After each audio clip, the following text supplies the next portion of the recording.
I'm gonna start the meeting. We are missing our chair. There are 5 people in the room missing our chair today, so we're gonna go ahead and get started just because this is a very important topic and I want to make sure that we get going. So if I could call the meeting to order and we'll start with the Pledge of Allegiance.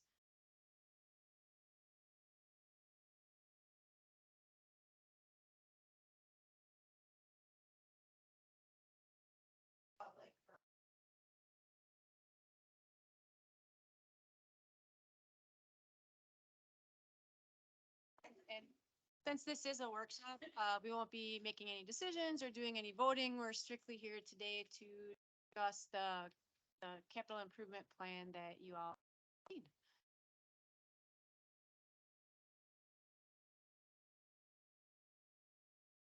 That's the only thing that can be on this one. The rest of the topics will have to get pushed to the next meeting at 2 o'clock.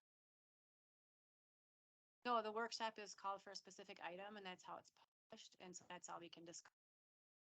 There's no decisions being made during this meeting, so. But what, when I asked for the, whole talk about.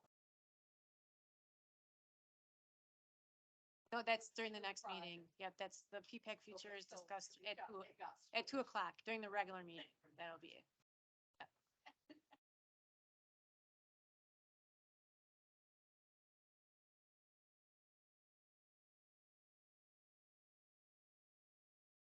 Here's John. I did. I started without you. Maybe they'll stop that they were. Yeah. Not that we were.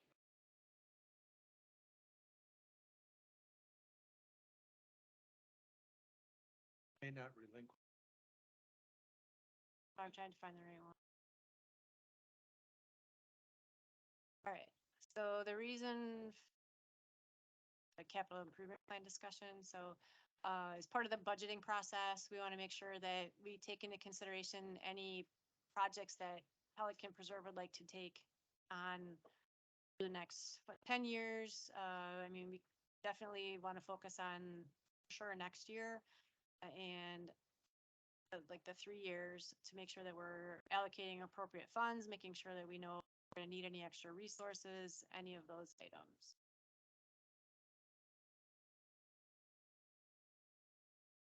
Things. Absolutely, that's what this is about.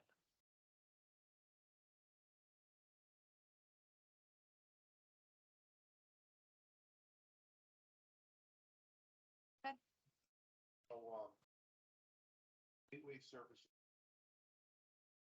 study. I asked. Not taking. Type of maintenance.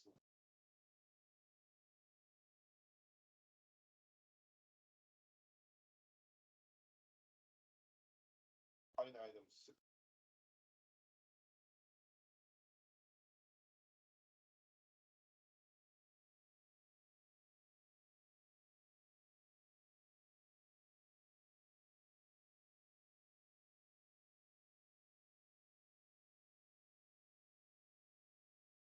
Golf carts. Roadway. Have,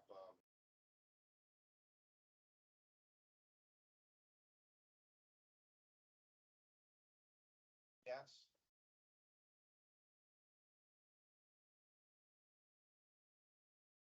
Can you repeat where?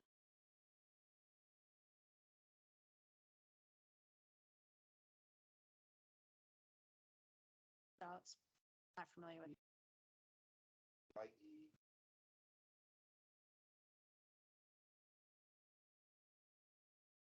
Yes, was the one.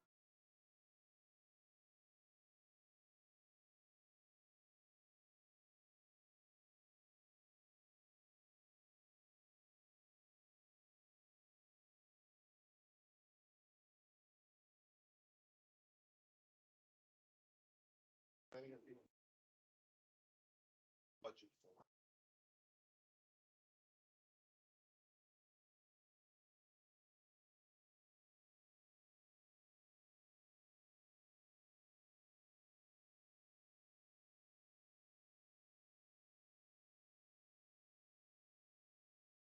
options. Rather do protection periodically. Fail. Action. I got a question. Are we structure under that bridge? I know we're responsible for the road.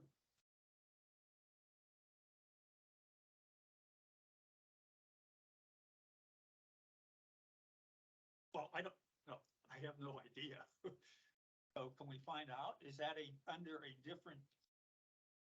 It would be You're talking about the physical bridge structure the itself? structure underneath and that's. Us to get involved with that requires engineering calculation. Even the maintenance on it. It's easy to patch and do this for a road, but patching that is a total. Especially if there's an accident on.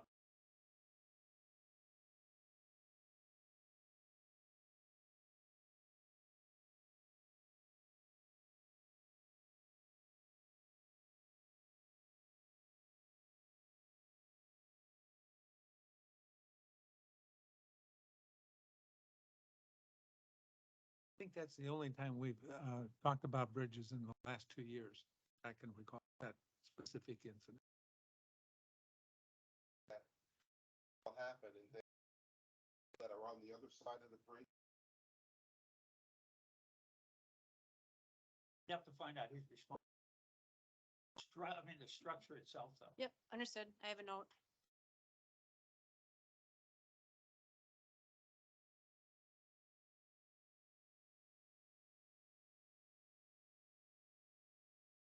Yes. While we're on the item that.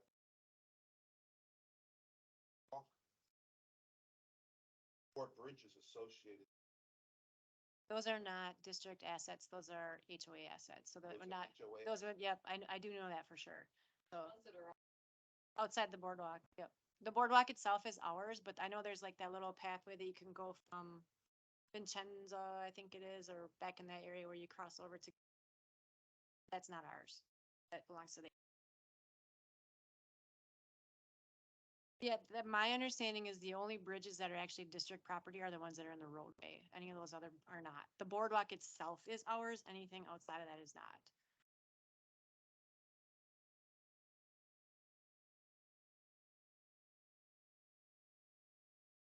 And they're not. They're not district assets. Yeah. I have to check on that, but yeah, but the boardwalk is ours, but those other ones are not. I'll take a note to confirm.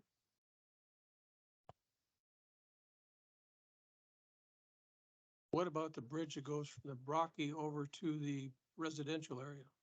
That's the one that I said, I know that's not ours for sure. That's not, That is not a district asset. well, but there's another smaller bridge.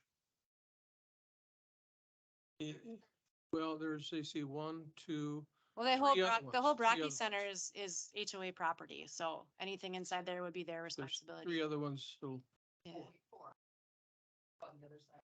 These are pedestrian or golf cart access, I assume, right? They're not vehicle, they're, yeah. You're saying there are not? I know that the one for sure that we drove, the one that we drove over when we went to the Brokey Center, when we went down Lake Vincenza to look where the rumble strips are, I get all turned around in Pelican, I'm sorry. We went over towards the Brokey Center. That bridge there I know is not ours.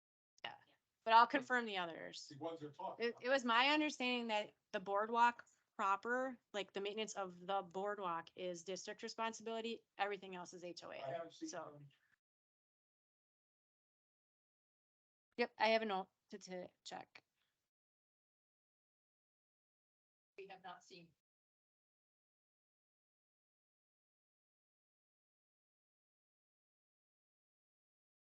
Okay, so reserve expenditures for catch basins, line item 6.100.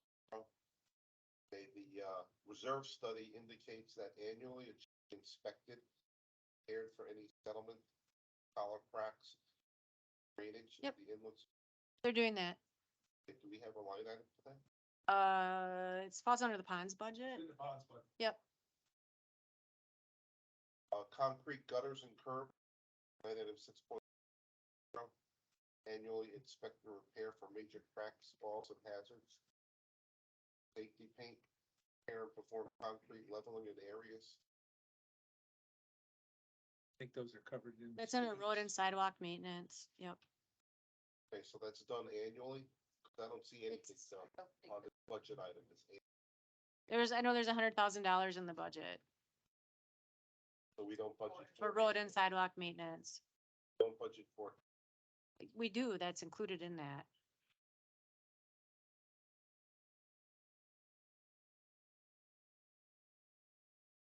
What about concrete sidewalks? Those also, Again, same falls under roads and sidewalks. roads and sidewalks. Yep. Okay, what about a capital improvement item for the, That was just, they just did some work in there, but I know it does need some work. There's just a line item to do maintenance on it. There's not anything set aside to make any major repairs on it. so I've lived here full time since all. Austin. Likely at least twice down. Siding. Making any capital improvement.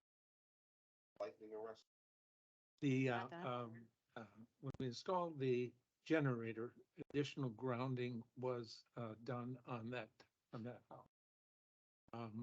Waiting for the gas company to get Yep. around to make a connection to that, and it's been an ongoing thing for months. But additional grounding has been put in place. Whether it stands up to Mother Nature remains to be seen, because it, sometimes those electric strikes, A lot of new quite technology out interesting. there. Lightning. Power plant where they had a main stack that constantly got hit by lightning, but had equipment.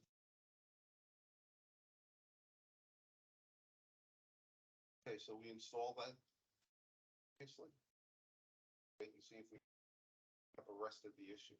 That was part of the installation for the generator.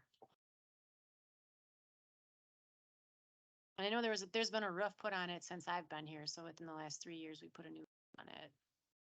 Yeah, we just, Yeah, I know it's been since I've been here. And there's been some discussion in meetings regarding additional lighting specific to that Around the guardhouse. exterior, You know, yeah. like Yep. make it better illuminated in that specific area. I don't know what budget, that probably come out of a reserve of some kind. What Plan were you to do- getting? we plan on Mm. doing any preventative maintenance on the. Place it every. What do you suggest? Pressure wash it, we can recaulk it, we can regrout any penetrations and then. I suggest that you use the guardhouse, maintenance budget and just put, if that's what you'd like to do, then I would just say add dollars into that maintenance budget to do that. Cause that's not a capital item, that's a maintenance item. We do, but off the top of my head, I can't tell you what it is. I think it is them. I think it was them. Okay, I think it was, I wanna say it was Crowley. Sounds familiar. Yes, it was. Cause I know they What? came and did something here for us too.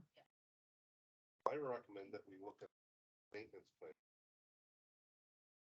That would come under. Right, that wouldn't come out of your capital improvement plan, that would come under the maintenance budget.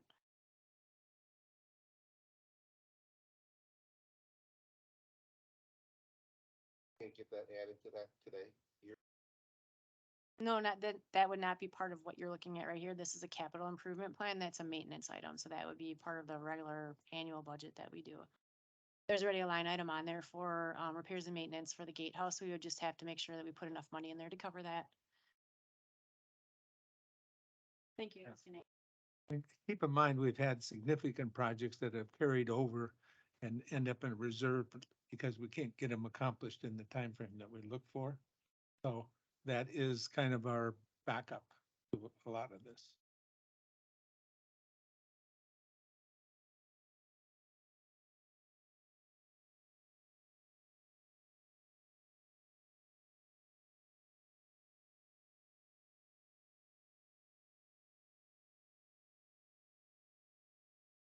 So part of the issue, as an example, with the generator and also this light on Pelican Preserve in Cypress, they were talked about a year ago.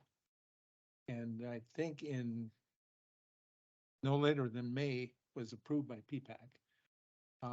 We were able to, on the O and M agreement, put some deposits down before the end of the September budget for the generator and some things like that. But with the district, they don't prepay anything, make no deposits, so. We issue purchase orders, which is the same. That's our equivalent of making down Yeah. payments. So some of it, okay, so some of it just necessarily carries over because we don't have control of the completion of the project. Even if we several weeks or several months. Well, and then you get a hurricane in there, so, yeah.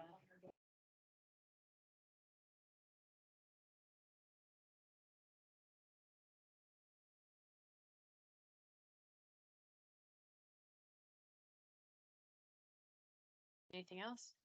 Exhausted my, Okay. Thank you, Marty. And you got Doug's list. It was on. I didn't see that.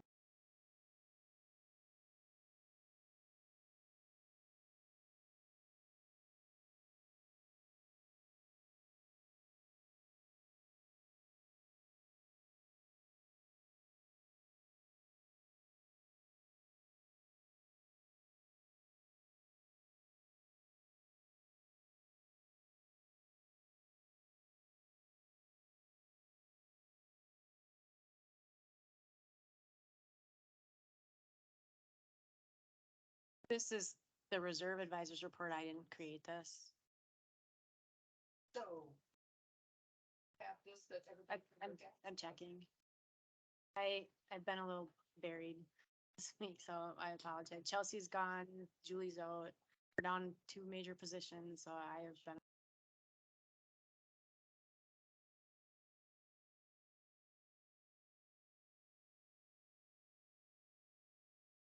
I do have that. Leave it out here so I can share it with you.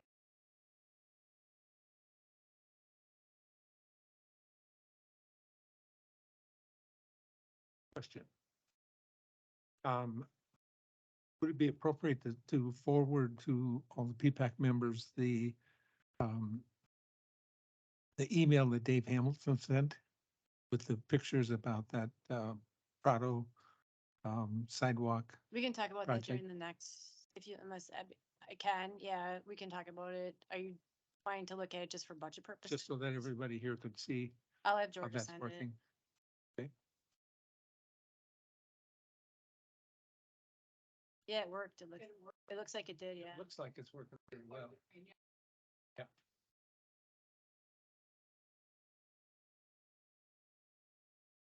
Question on the signage street traffic. There are things that they want, like it's for 20.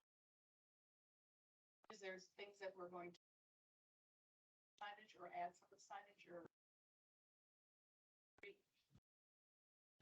I'm not sure if anything has been identified right now, but each year seems that in the president's council, people come up with, we don't have any speed limit signs in our Yeah. street and different things.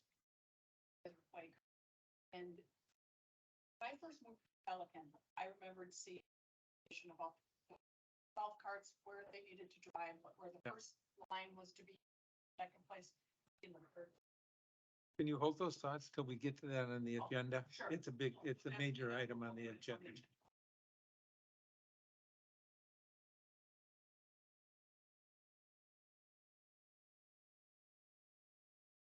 That might be where, that we. Deciding on what is the. don't need to speak. They don't. We don't enforce anything anyway. The police will not pull anyone over Not unless it's on public. unless they're driving 15 miles per hour. They have to be driving. People have been ticketed on the. And golf carts have been I think a ticketed. Viper has been ticketed for not Yes. stopping at a stop sign. I heard about that. Yeah, I heard about Yeah. that. But nobody for speeding. Because I went to the District 6 meeting and Fort Myers Police Department got up there and told us they will not pull anybody over unless they're driving 15 miles an hour over the speed. They have to be driving like 55 miles an hour. Nobody's gonna get pulled over. Maybe not for speeding, but they will pull over for. That. I can look here. I think I have, police reports that Okay, show. let's steer back to budget, please. Okay. We only have an hour. Out signs for the bridges. How many tons are they rated for? They ask that question.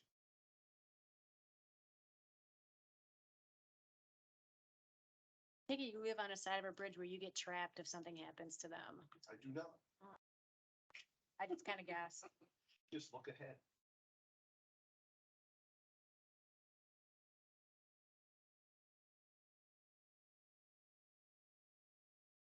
So can I just go, kind of go through?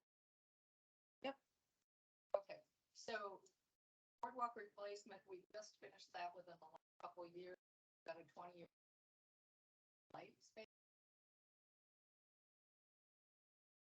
Cost would be, That's about what you have on there, actually. So it's probably gonna be closer to 2 by the time you're guessing, with the way things have been going.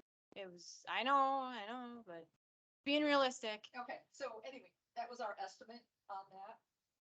The other one is. we've Oh, got- can you make sure the buttons popped up on your microphone? I didn't check them out when I came in here. It should be up. There you go. Nope. Oh, yep. Got it. I can Okay. tell it's on.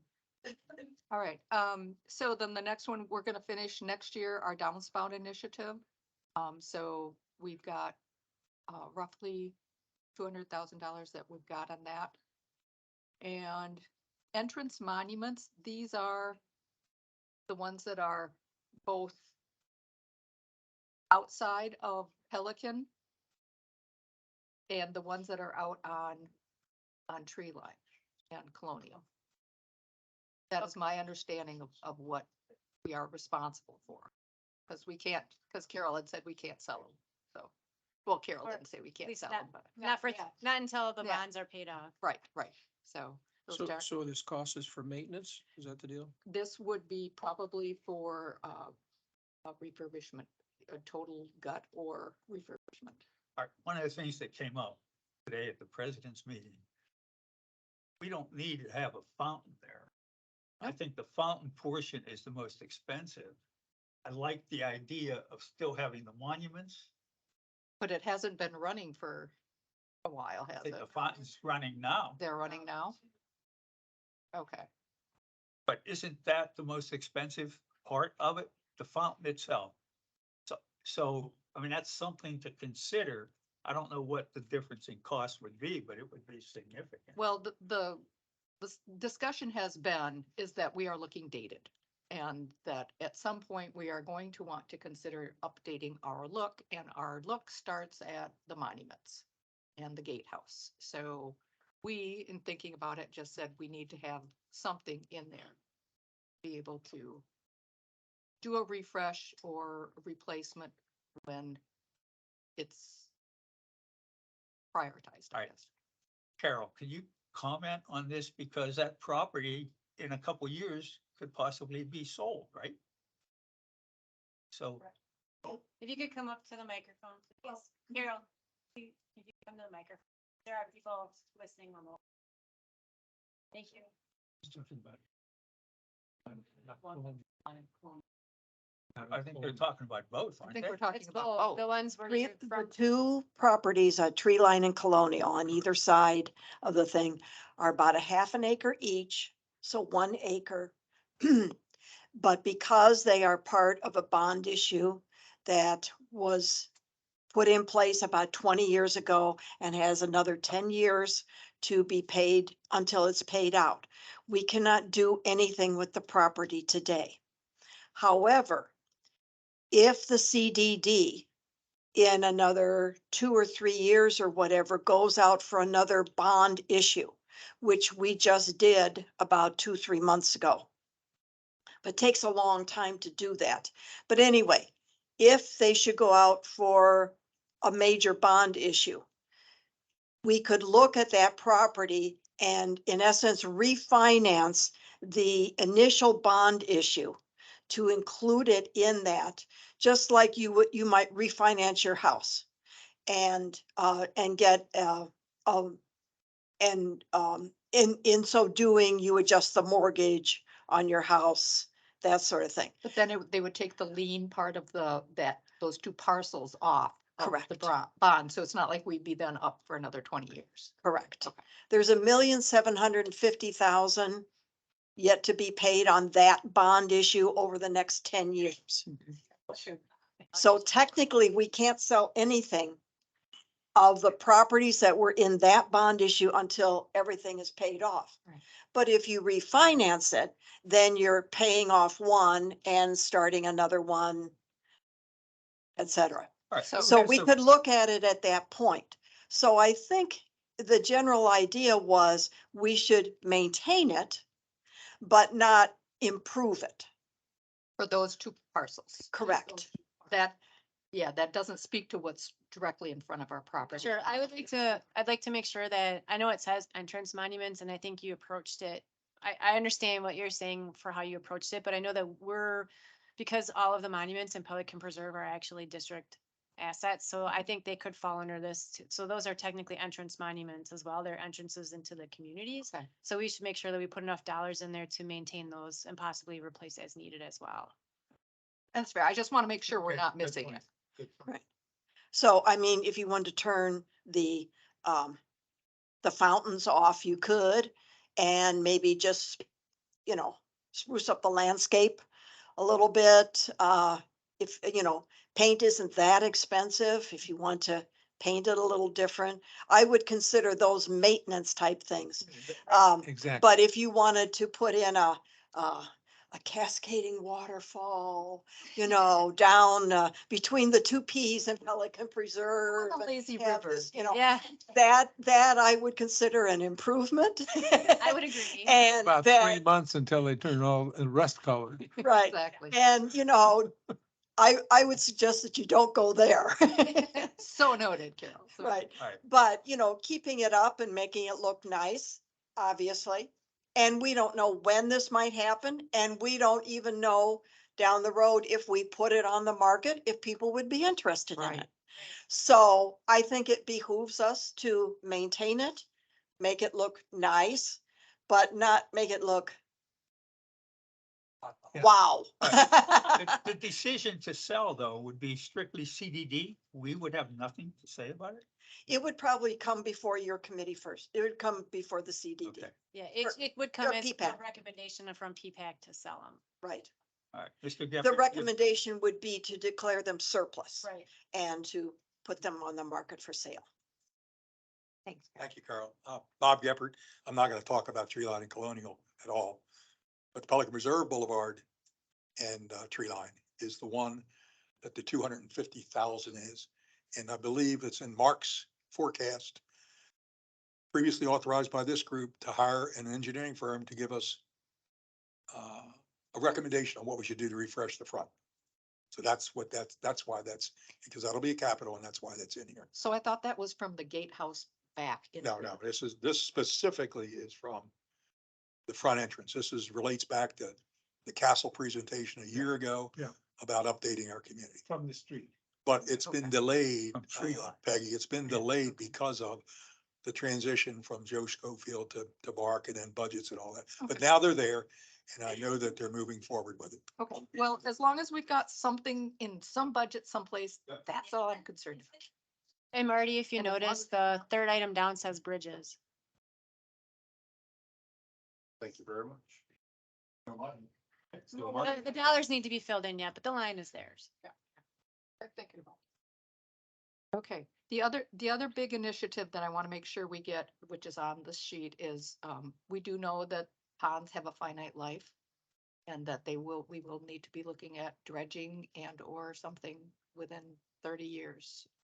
Aeration might push it out even farther, but it behooves us to at least acknowledge that, and put that in the budget. Or for the, Ken Lewis, KW, repairing your littoral shelves, you're looking at $100 per square foot, so that's definitely something you should add in. $100 per square Yes. foot? It's very, very expensive. You got a budget. Yeah, Yeah. it's not cheap. That's a budget. So you see pond point repairs and ponds on here as two separate items. Trying to think about why we put them into Susan. Well, I think point repairs are normally like if you have a small area in a pond where you have a washout, that's a Thank you, point that's repair, a and good then the question. pond would be for the pond as a whole. Right, Right. right. We do a lot of both. Okay, so those were the major things that we had. The interconnect pipe repairs, I think that's also on there farther down. And the stormwater system, these are all just very much things that have a lifespan that we're gonna want to make sure we've got capital reserves. Can you go down and show us the totals? Thank you. Yeah. And again, this is just our estimation of costs, and you would need to have some validation to that. Doesn't look like they line up. No, they don't. This should be shifted No. over. Oh, he just copied and pasted a picture in there, that's why. Okay. Got it. Is there any coordinated effort for sod This over here. replacement between? Can't work on it over there. Is there any what? I'm sorry. Coordinated effort for sod replacement? At this, During this, yeah, at this point, we're not planning to do anything. We're just keeping an eye on things.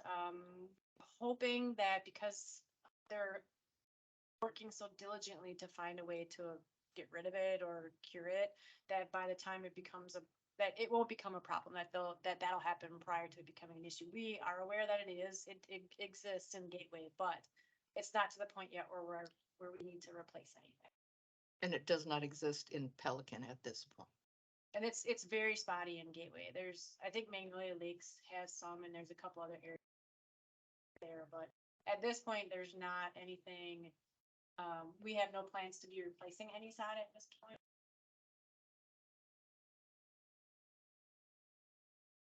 So as long as you've got the sheet that we submitted and that will get folded into the capital report that you've got here.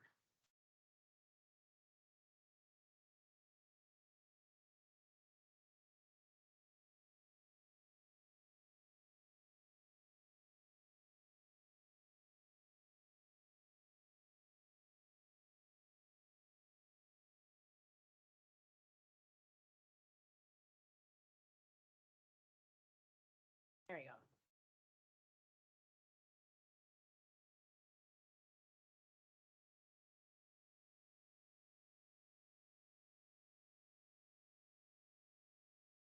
That's what we're looking at.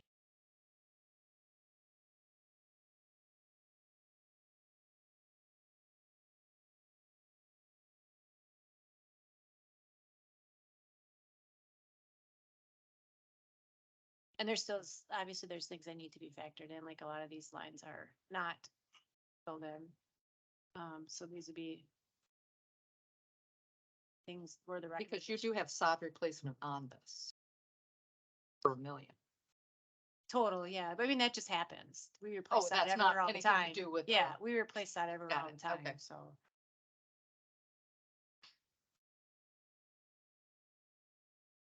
Streetlights, wanted to have conversation, the district is gonna be converting, are, all of your streetlights are not FPL? Fixed. Yeah, cause I'm guessing this is something that'll have to come from the board, obviously can't, I mean, we can talk about it now, but something to put in the back of your heads, the district is moving forward to have all of our streetlights be FPL, which means we don't pay for anything going forward. So that may be something that you'd like to consider as a committee, if that's what you'd like to do, is get the rest of your lights converted over, so all of your streetlights are FPL. That way you pay like whatever, like a lease fee for them, and then they take care of all the maintenance and everything, so you wouldn't have any maintenance going forward. They take care of all that. Do they do decorative or only those They industrial? do, yeah. They have quite a few choices now, I guess, from the last time when the district looked at it, the choices were much more limited than what they have now. I couldn't tell you what they look like, but I know that there are decorative. They're not those all just plain ugly big concrete poles. What about the lights on the bridges? What do you mean? Gotta maintain those too. I think we have something somewhere in here. Laura, can you hear me? Yeah, So I just want to reiterate to the group, this is Chelsea O'Reilly, that this list is intended to be a 10-year CIP. And essentially what we've done with other items, for example, it is, we take the total cost of replacement or the total project cost, divide that by the estimated life or years, and that's how much we should be budgeting each year until it's time to replace that. And so any item that you guys have in Pelican that you can think of that is $2,500 in value, a single item that's $2,500 or more, we really need to get on this list for repair and replacement. So, and I know that there's been discussions about potentially purchasing a vehicle for the security guard to save that money out of that fee that we're being charged time and time again every month, that we've probably bought a vehicle tenfold. That was an idea that was mentioned in the past, but think of your existing infrastructure you have, your ponds, your aerators, your monuments, all of the front entrance, the monuments to each of the roads. This list was just the list that, we put together, just thinking out loud of what we know to be that's out there. You guys are more in tune with what's out there. We've gotten the list from KW. We've gotten, I believe Jen has worked with some of the subcommittees to compile their list. I know Mark Eversman gave his. I think Doug was working on his. And I think Dean may or Randy may have been working on safety and security, but I don't know that they would have much. But just think big picture, think 10 years down the road, because we want to start making sure that we're saving for these things and that they're not going to be sprung on us and have no funding that we'd have to pull from reserves. We just went through Doug's list. Okay, perfect. I haven't got anything from the other committees yet. Jen, did you get that? Oh, I sat down with. Mark. I have yours. Yeah, go through it really. All right, There it is. I know you can read that really well. Yeah, now. no, But-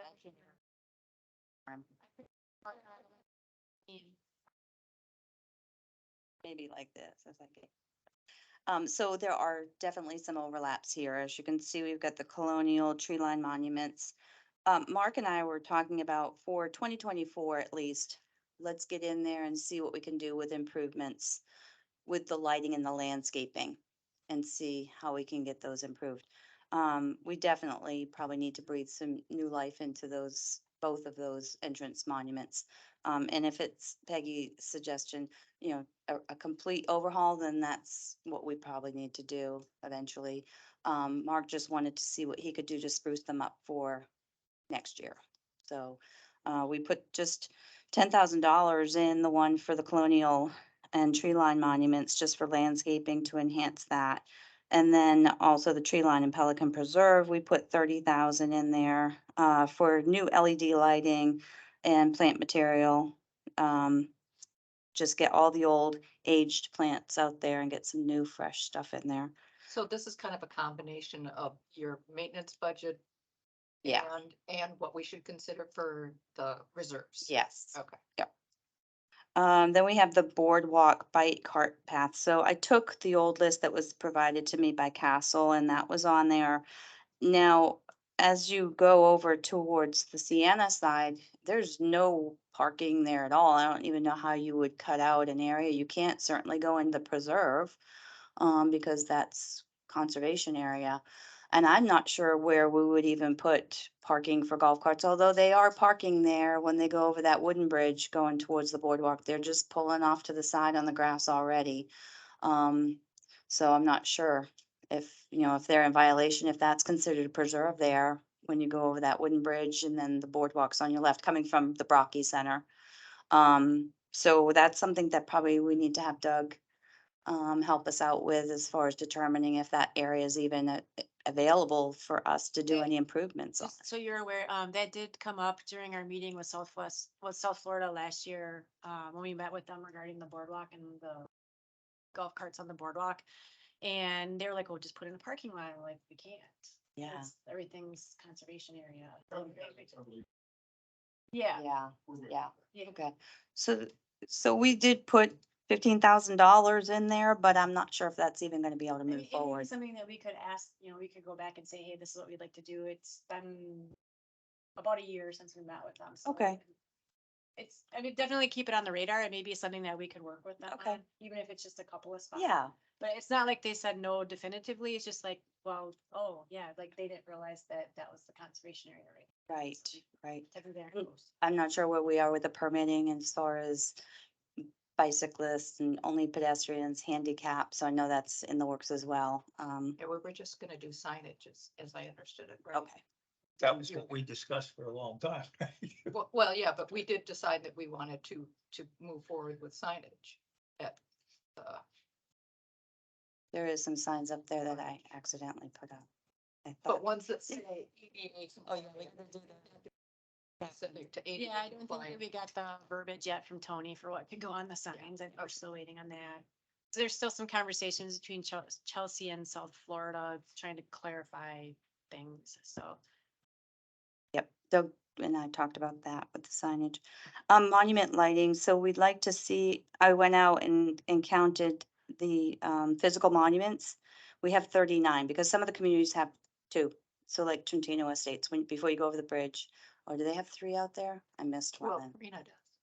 Yeah, Carina's got three.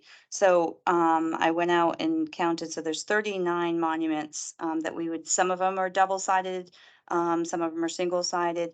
I'd like to get some LED lights replaced on those, because they will last a lot longer. Something I don't think we did put in here is, but it would have to go with the monuments. If we decide to change the colors for our entrance monument and the gatehouse, then I think we would have to follow through with the pattern of the same color through all the monuments as well, but that's not on this list. So the new street light that's on this, that's actually gonna be installed hopefully here soon. The boring is complete and, hopefully they'll get that up here in the next month. Safety and security work group would like some speed calming devices. I think we're gonna have to work with Florida Department of Transportation on that. I was over at, Plantation for a vendor event and they had some very nice, very tasteful, uh, They have pumps. so- yeah, they're all like, and they've got pavers in the middle of them and everything, very, Yeah. very nice. They blend right in, but at the same time, it slows everybody down. So if anybody wants to go take a drive over there, we can look at those and see, but we would definitely need to work with Florida Department of Can I Transportation. make a comment? Yes, The priority, I think, needs to be on Benito. We've had more complaints about that in the last 2 years than any other individual item. So any additional calming devices would probably be not well received by the Yeah. community, but we do need to agree. fix Benito. and I think if we do it, it has to go across the entire road because everybody's just swerving Yeah. around them. So if you have it from straight across, there's no way for them, and maybe even something on the sides there so they can't ruin the grass on each side. So then we've got the road restriping. We do have some proposals that came in on that. That came in around 40,000. There's some talk about whether we should go with, is it the thermoplastic or not. All three vendors came in and said, because it's so difficult to remove, it's preferable if you put the, thermoplastic down when you repave you do it right after a repaving, because then it will give you 8 to 10 years on it. They didn't recommend putting it on the existing pavement, just more paint and refresh it every 3 years if that's, what we need to do. Police presence, that's just gonna be under the normal operating. Golf cart crossings, we're gonna be adding additional signage there. We've identified, our safety securities, I think, identified about 4 areas that are a little bit tricky. So they want to add some additional signs there. Gatehouse lighting, we're looking at getting some like motion activated spotlights there, especially for sidewalks. So when folks are, if somebody's coming in at night, then it'll kind of alert the guardhouse that someone's walking on the sidewalks. So just kind of, if they're sleeping at their chair. Only kidding. Anyway, so it will give some sort of an alert that someone's walking by the gatehouse. And then the stop, speed limit signs, that's the ones that was on Scott's list as well, and that's where we were talking about that we might have to figure out on Cypress and Prado about the additional signs. Any questions?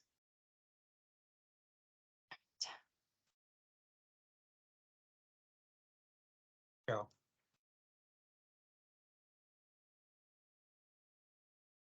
Carol Penka. One thing I haven't seen in any of these lists, and because I live on a villa and you just finished resurfacing our street, wonderful job, by the way. Everybody is very pleased with it. But I'm assuming in the next 10 years, you're going to have, I don't know, 2, maybe 3, I don't know, maybe more streets that you're going to have to resurface.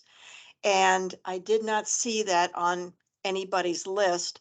Um, I think once all the costs are added up for a villa, it's probably going to be about 200,000 that was spent to resurface that street. So I'm thinking maybe you should add that into your projects list because it probably will come up and I mean, that's something that you probably should plan for and not take it out of reserves. How long is a villa resurfacing? Was it a little over 3/4 mile, half mile? I don't know. Say yes, Carol.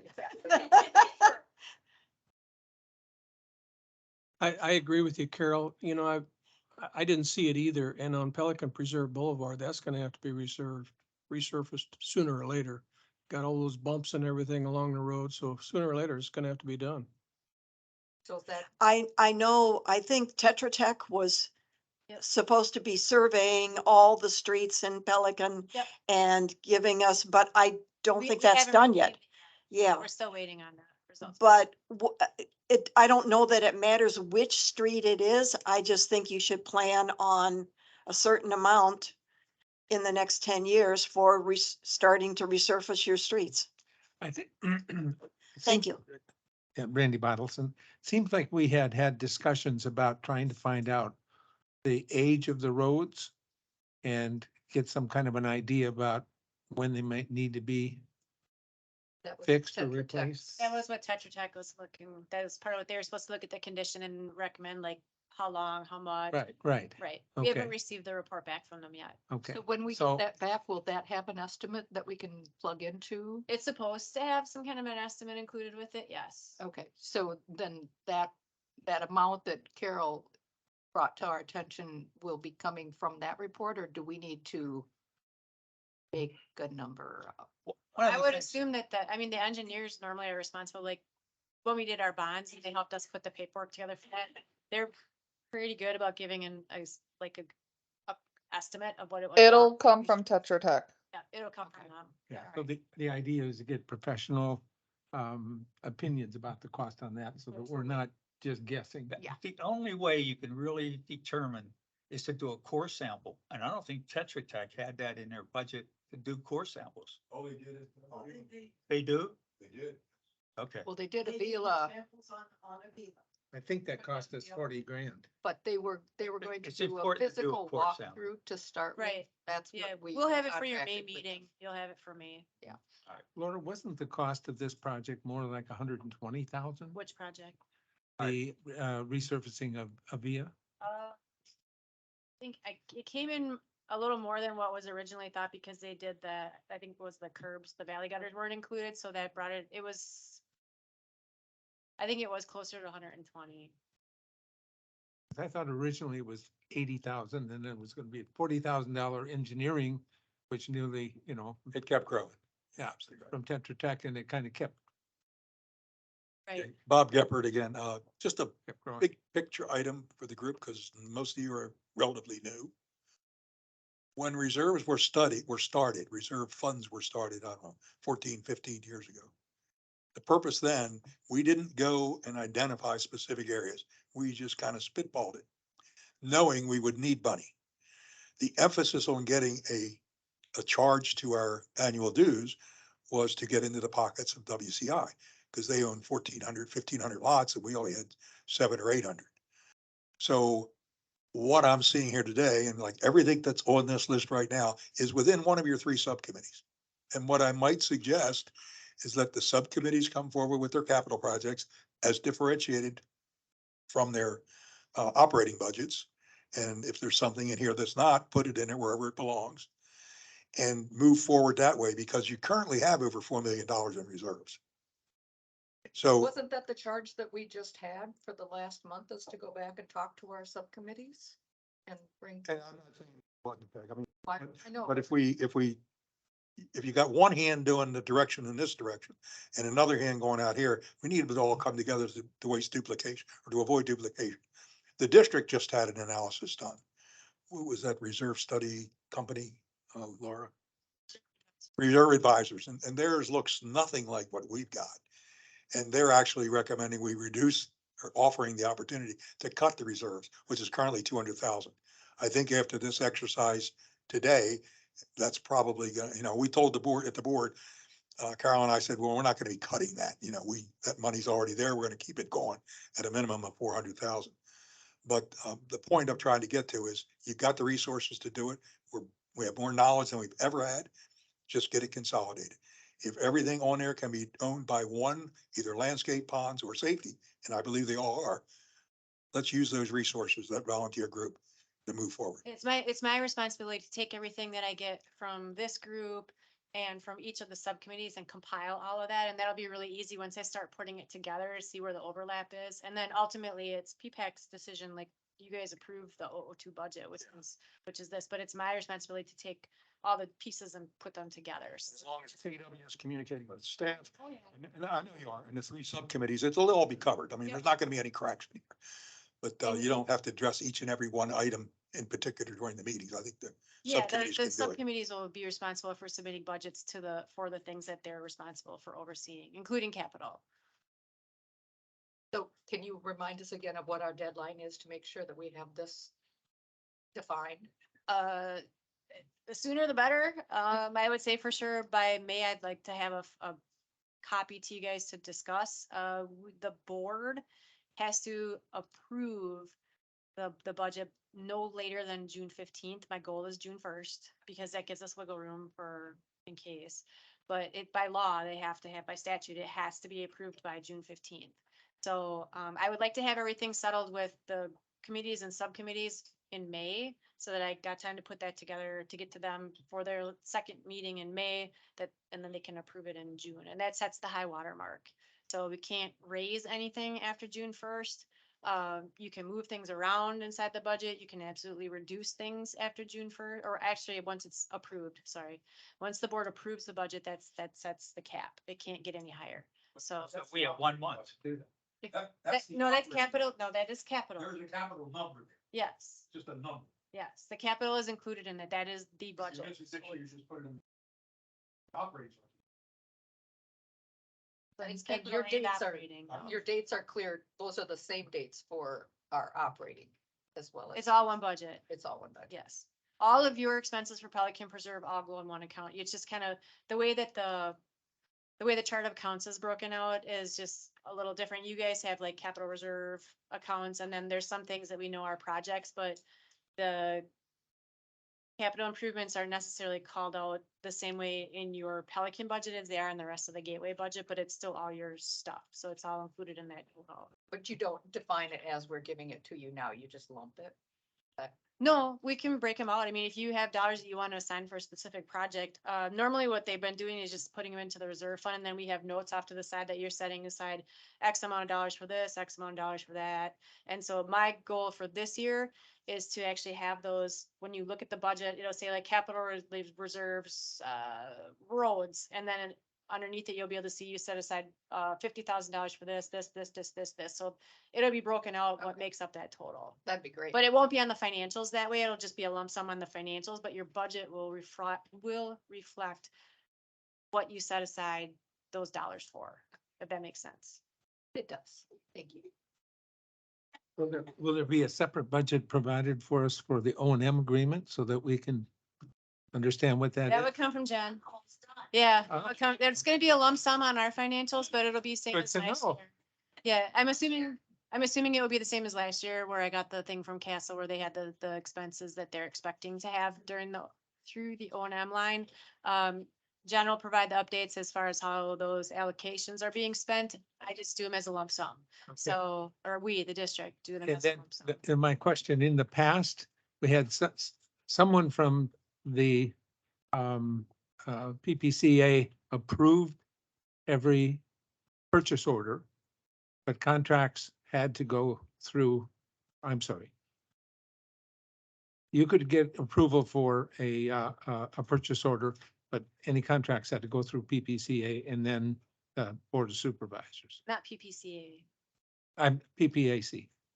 Well, the contracts are between the Contract. district and the vendor. Yeah. Right. So the stuff that gets bid out, if we actually have a contract, it would come from the district. Okay, and then somebody needs to approve an invoice. You Once guys it's gave me the accomplished. authority to do that at your last meeting. So, Jen puts all the stuff together. She sends everything to me. I review what's been paid, make sure that it actually has been paid out of your dollars. And then based on that, Okay, so I you're currently doing I'm that. doing the audit. All right. yes. And then Oh. Sonia at Infomark is a second set of eyes. She also reviews them because she gets all of that information as well. So I review them when I issue the reimbursement, the approval for the reimbursement, and then Sonia reviews them as well before she actually does the Gotcha. reimbursement. So that you're taking I care of did. everything that Glenn Sikorsky used to do. Yes, All right, yes. understanding. Yep, you guys gave me that authority last month. Individual subcommittee. They're approving the invoices before they're paid, yeah. So it's subcommittee approves. The subcommittee approves the payment. We pay the bill. Well, no, that's for our The invoices. subcommittee approves the work stuff. That's for our bills though, but the stuff that KW does, I'm looking at those. So there's the Very much. no, there's not. So he's asking about the O and M expenses. No, the subcommittees are responsible for approving their own invoices, for landscape stuff, Mark approves all of those. Those are the expenses that we're paying, and you Okay. see those broken out in the district financials. Right. So the things from the O and M budget, Jen compiles everything she spent for the month, sends those to me. I look them over, verify that they've actually come out of the bank account and been paid, and then we reimburse for that. So that's Okay. kind of two separate processes depending on how it's paid. All right, do we have a hard stop at 2 o'clock to start the other It's meeting? really or not? fast, yeah. We can continue this over into the next one. I think there's some discussion, there's in the agenda down a little farther about budget stuff, but I know you have some very important things we need to discuss, so. It's up to you. You're in control. You're the chair. Well, I think we should start the 2 o'clock this 2 o'clock meeting. Was this meeting public aired? Yes, it still is. All right, so this is there too. I Yeah, wasn't sure. I'm not changing anything. I'm just staying logged in and we're just gonna keep I'd, going. I'd rather start our meeting, and if there's any other discussion on the, budget or We whatever. need a motion do it. to end the workshop. I think so. Yeah, make a motion to end the workshop and start the meeting. Make a motion to end the workshop. I'll second it. Okay, so it's It's been first Marty and seconded. Peggy. All in favor? Aye. Aye. Meeting is adjourned. We have 40 seconds. The to start workshop another is meeting. adjourned. Workshop meeting Yep. is. You can start it early if you'd like. We're already here, so got 30, I won't wait 24 40 seconds. Oh. 27th.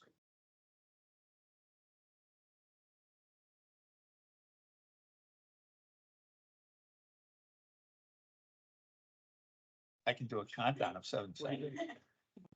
3, 2, 1, and go. All right, it's now 2 o'clock. I'd like to call the meeting to If order. you could please keep the audience. Pelican Preserve Advisory If you need Committee. to discuss, if you could go in the lobby, please. I just called the meeting to order. All right, Take a roll call. Sorry, Alan Steinbeck here. Peggy Hall. John Gregan here. Randy Bottleson. Marty Van Pinfeld. Sharon Cordy. Laura Lee. Boone. All right, we can start with the agenda. We don't have to do the Pledge of Allegiance again. No. Get rid of this.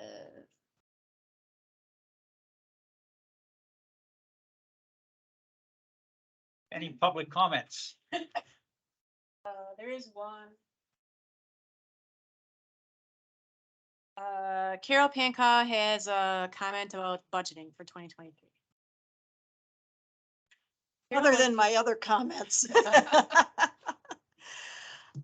One of the things that I've noticed we've been shifting now this past year is that we've been identifying what absolutely are GSCDD assets and what aren't. And we are very specific that we do the work on GSCDD assets and not on anything else. And it has caused some friction in and among Pelican Preserve. And that's why we did the whole thing about the Tony map and, where exactly are the lines and all that sort of stuff. And I'm also thinking, and we've done that now for ponds and landscape and public, security and everything. And those groups are up and working now. And we're getting some good results back. But I also think that it would be important for us moving forward now to take care of our own assets. So besides ponds and all those other things, you've got street lamps, sidewalks, street signs, and irrigation. And I think it's time that the CDD owned their own responsibility for it, that we maintain it ourselves, not using other people, not using third parties to administer them. I think it's time we put everything, all of the CDD assets under one umbrella in Pelican Preserve, and we own it, we maintain it, we pay for it, we do everything on them. Just a comment moving forward. Thank you. Any discussion regarding that? Well, each of those things that Carol mentioned fall into one of the subcommittee categories, so don't they? I mean, maybe I'm naive in this regard. Some of those items that I mentioned are currently being taken care of by KW because that's how it was handled during the O&M agreement. Okay. And I think it was actually Bill Sirico at, I don't know if it was at a PPAC meeting or a CDD meeting that said something like, streetlights,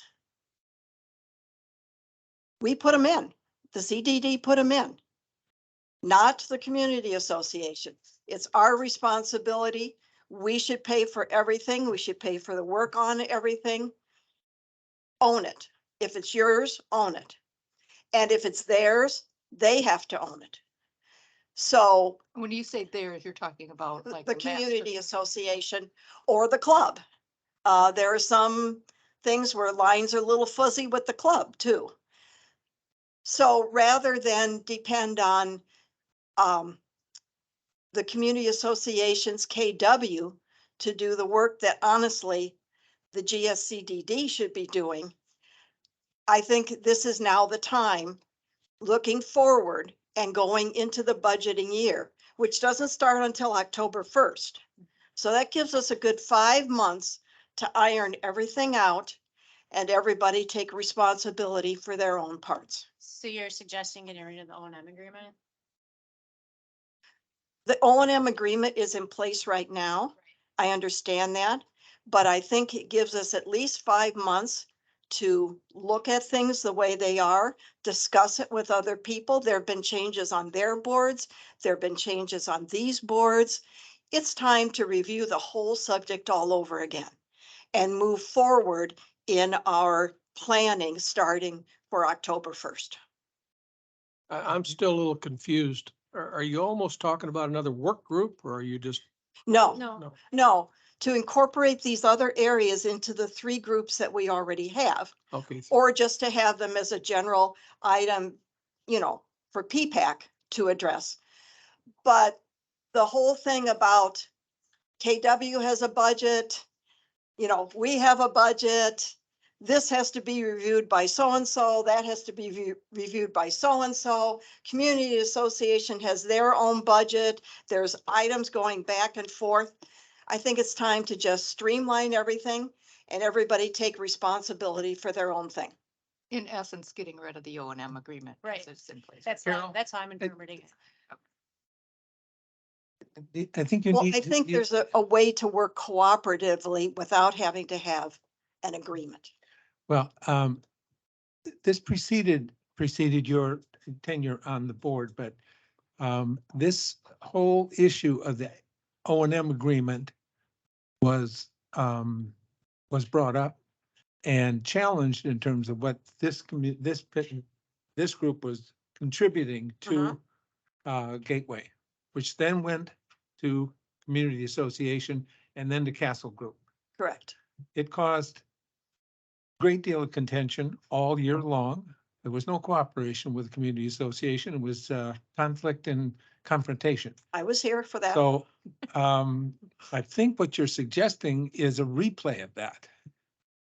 No. How I'm could it be sick. avoided? I'm ears, but how could it be avoided?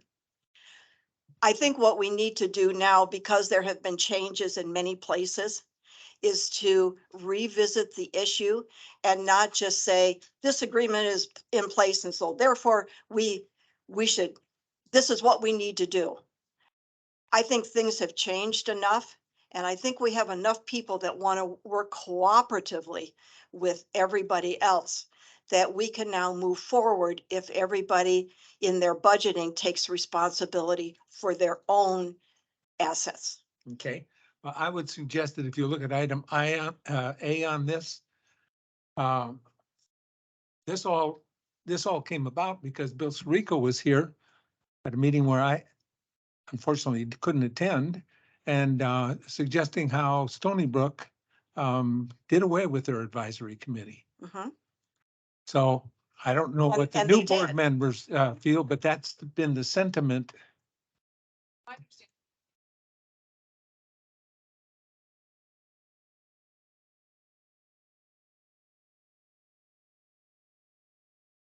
They were, the same people. They did, Oh, and I learned this after the fact. They were the same people, but they dissolved their advisory committee. And that's what Bill Sirico was suggesting when he was here a couple of times before. Yeah, Bill, So and what you're and I talking was about- here when comment that about Bill. happened. Bill's comment then I was don't, off base and incorrect as to what Stony Brook did. He took some facts and changed them a little bit. I've talked to Stony Brook, I've talked to their people. It was not the way Sirica presented. I don't necessarily want to comment on your first item there, but what I do want to do is what I wanted to do in my public comments was say, basically, I think it's time that we could all work cooperatively between everybody and separate our budgets so that everybody is taking care of their own asset. Just like we're asking other people to do, we need to do that too. Thank you. Any other comments regarding? No, there's no public comment. Okay. Anybody else? They didn't sign up. That's it. You don't let anybody Yep. talk. Nope. Don't solicit.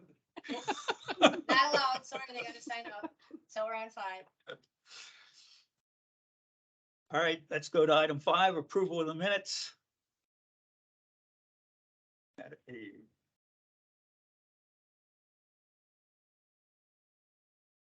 there was a date missing on the minutes, correct?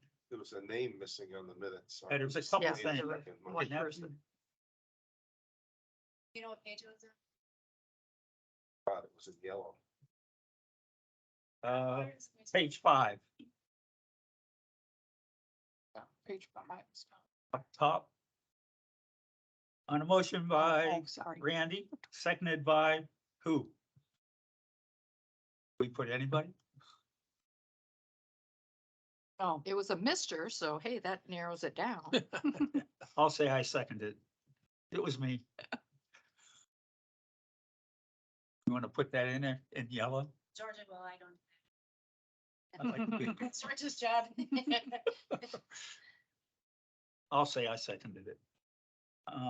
Is there something else?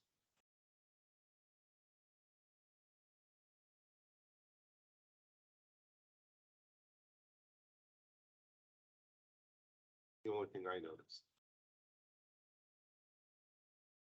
If nothing else, I'd like to have a motion to approve the minutes. Peggy Make a Hall. motion to approve the minutes. Second, Vote. Aye. I, Aye. Aye. I'm sorry, Marty, you made the motion. I missed you. Motion is approved. Ready? Right. I was gonna guess that. I was half listening and trying to write at the same time. My brain, I have a migraine, so my brain is.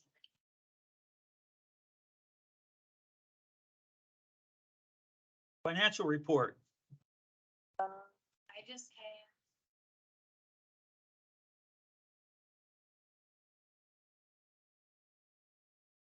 We're in a train, we're going to our new software. It will be launching May 1st. So, I'm very excited because I'll be able to have access to everything live. So like I can go in and print stuff like right before your meeting now, we can. So for your May meeting, I'll have a lot more information. We just got the financials yesterday afternoon at 4 o'clock. They're technically due today. I have not had a chance to review them, so I don't have anything to share from Mark. But once they've been reviewed, I'll send them to you. Okay. So do you have any estimate at all what our unassigned reserves are? I can give you. I said I haven't had a chance to review them yet.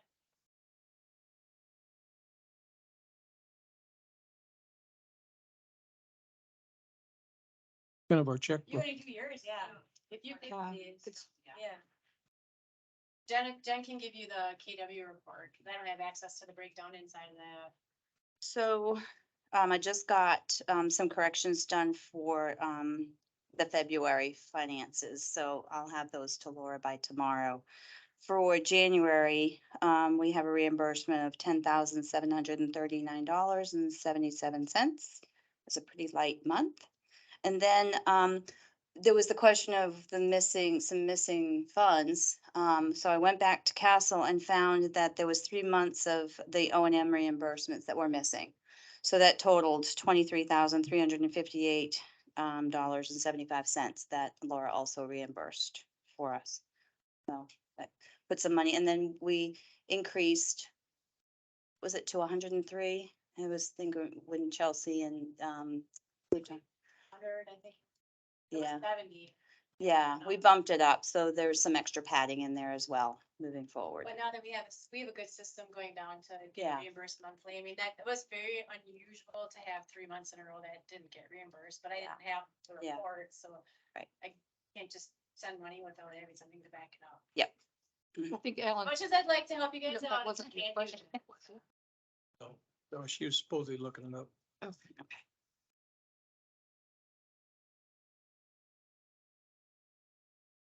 Jane, next. So you're go. this second column.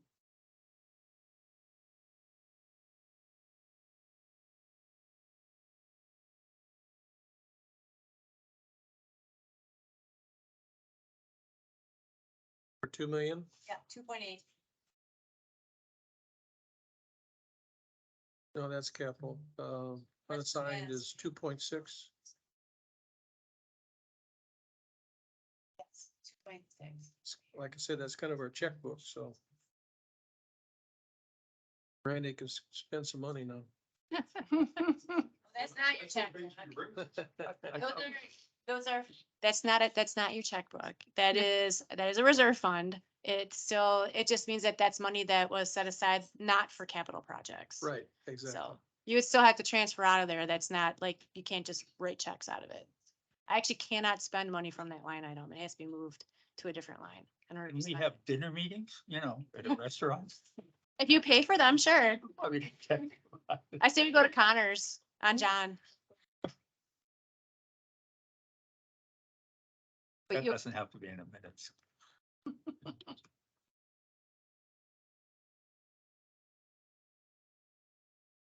Anything else on the financial reports? Comments? Go to item 7. We're gonna have a quick meeting. This will not be a quick no, I meeting. bet not. Now we get into the good stuff. Item 7, first one, item A.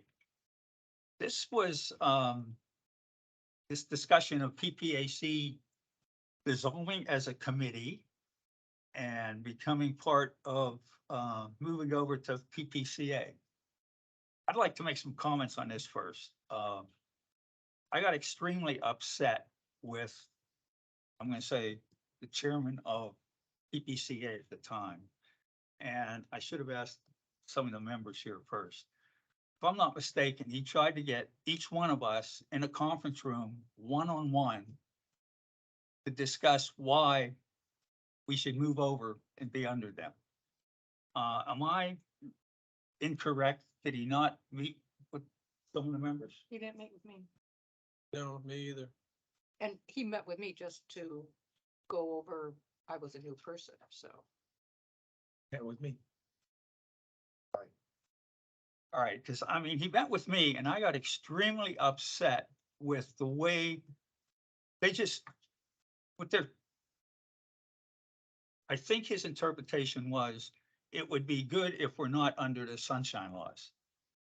That, gee, we can all sit together one-on-one someplace in a little conference room and try to convince that person to vote one way or another. And I'm livid against that. I have no problem discussing things here with the whole committee. If I have a position on like this and feel that, hey, I think we should be under the sunshine laws. But every one of you can either disagree with me, put your point of view, and we can all discuss it. I did not like the idea of not being on, it almost convinced me that the sunshine laws are there for a good reason with committees like ours. Well, Comments? I have a comment. As I've been very closely associated with the Ponds Group, and now I'm the liaison for the Ponds Group on this committee. Our hands are being tied left and right. We cannot have a meeting with people who are taking actions to help better our pond situation without funneling it through a meeting in 1 hour. We cannot do the job that we have been doing for the last 15, 20 years because of sunshine laws. I mean, I can't, Jim, I'm gonna throw Jim under the bus. Jim Latham, workhorse, doing so much for our ponds group, has just submitted a report about erosion. We cannot get the group together to talk about what our next step will be. We have to wait for the next monthly meeting. And we're not making any decisions. It's just we cannot talk to each other. All right. You're saying that subcommittees have to follow the sunshine laws. Yes, I would like to disagree with that. pick it up with Chelsea and Laura. I am not sure that is a decision that is not from an attorney. And if that's coming from Tony, we have a right to check with another attorney regarding that. Comments? I don't think subcommittees have to follow those sunshine laws. It has to do with the fact that they're overseeing district assets. That's what makes them subject to the sunshine laws. But they're not decision makers. That is correct. That can be, I think there is enough there that should be investigated. Your hands are tied. Yeah, I mean, that's my biggest complaint is that all the good that we've been able to achieve is because we've collaborated and coordinated and. What we I would like cannot to do that. suggest going forward is let the sunshine laws not apply to the subcommittees until we get a formal, written, legal opinion and why they are. I'm gonna chime in real quick on this, and the subcommittees will be following the sunshine laws until the attorney determines otherwise, because they are an extension of PPAC, who is an extension of the Board of Supervisors, which all fall under the sunshine law. We are the implementers and enforcers, where we as staff are not the ones who created this rule and this law.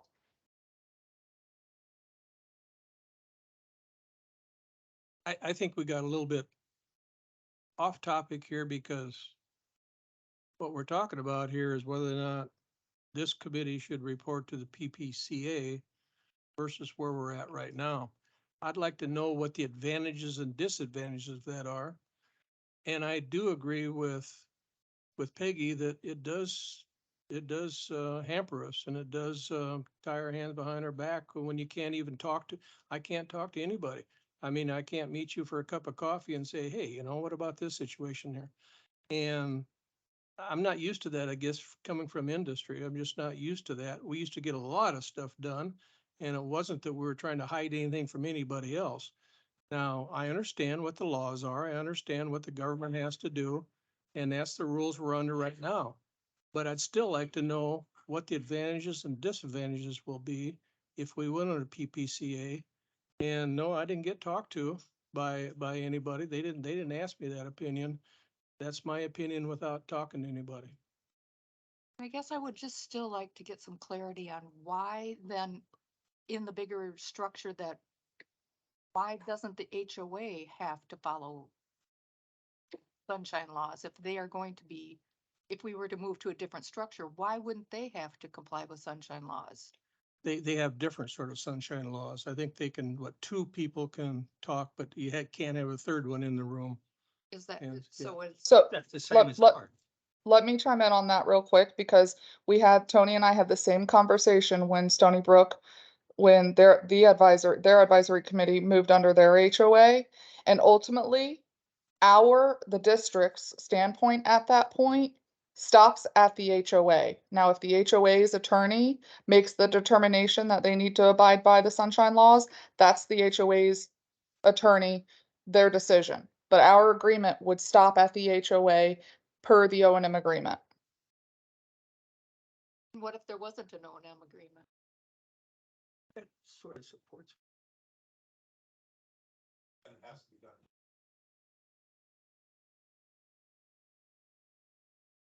Well, Bob, what did you just say?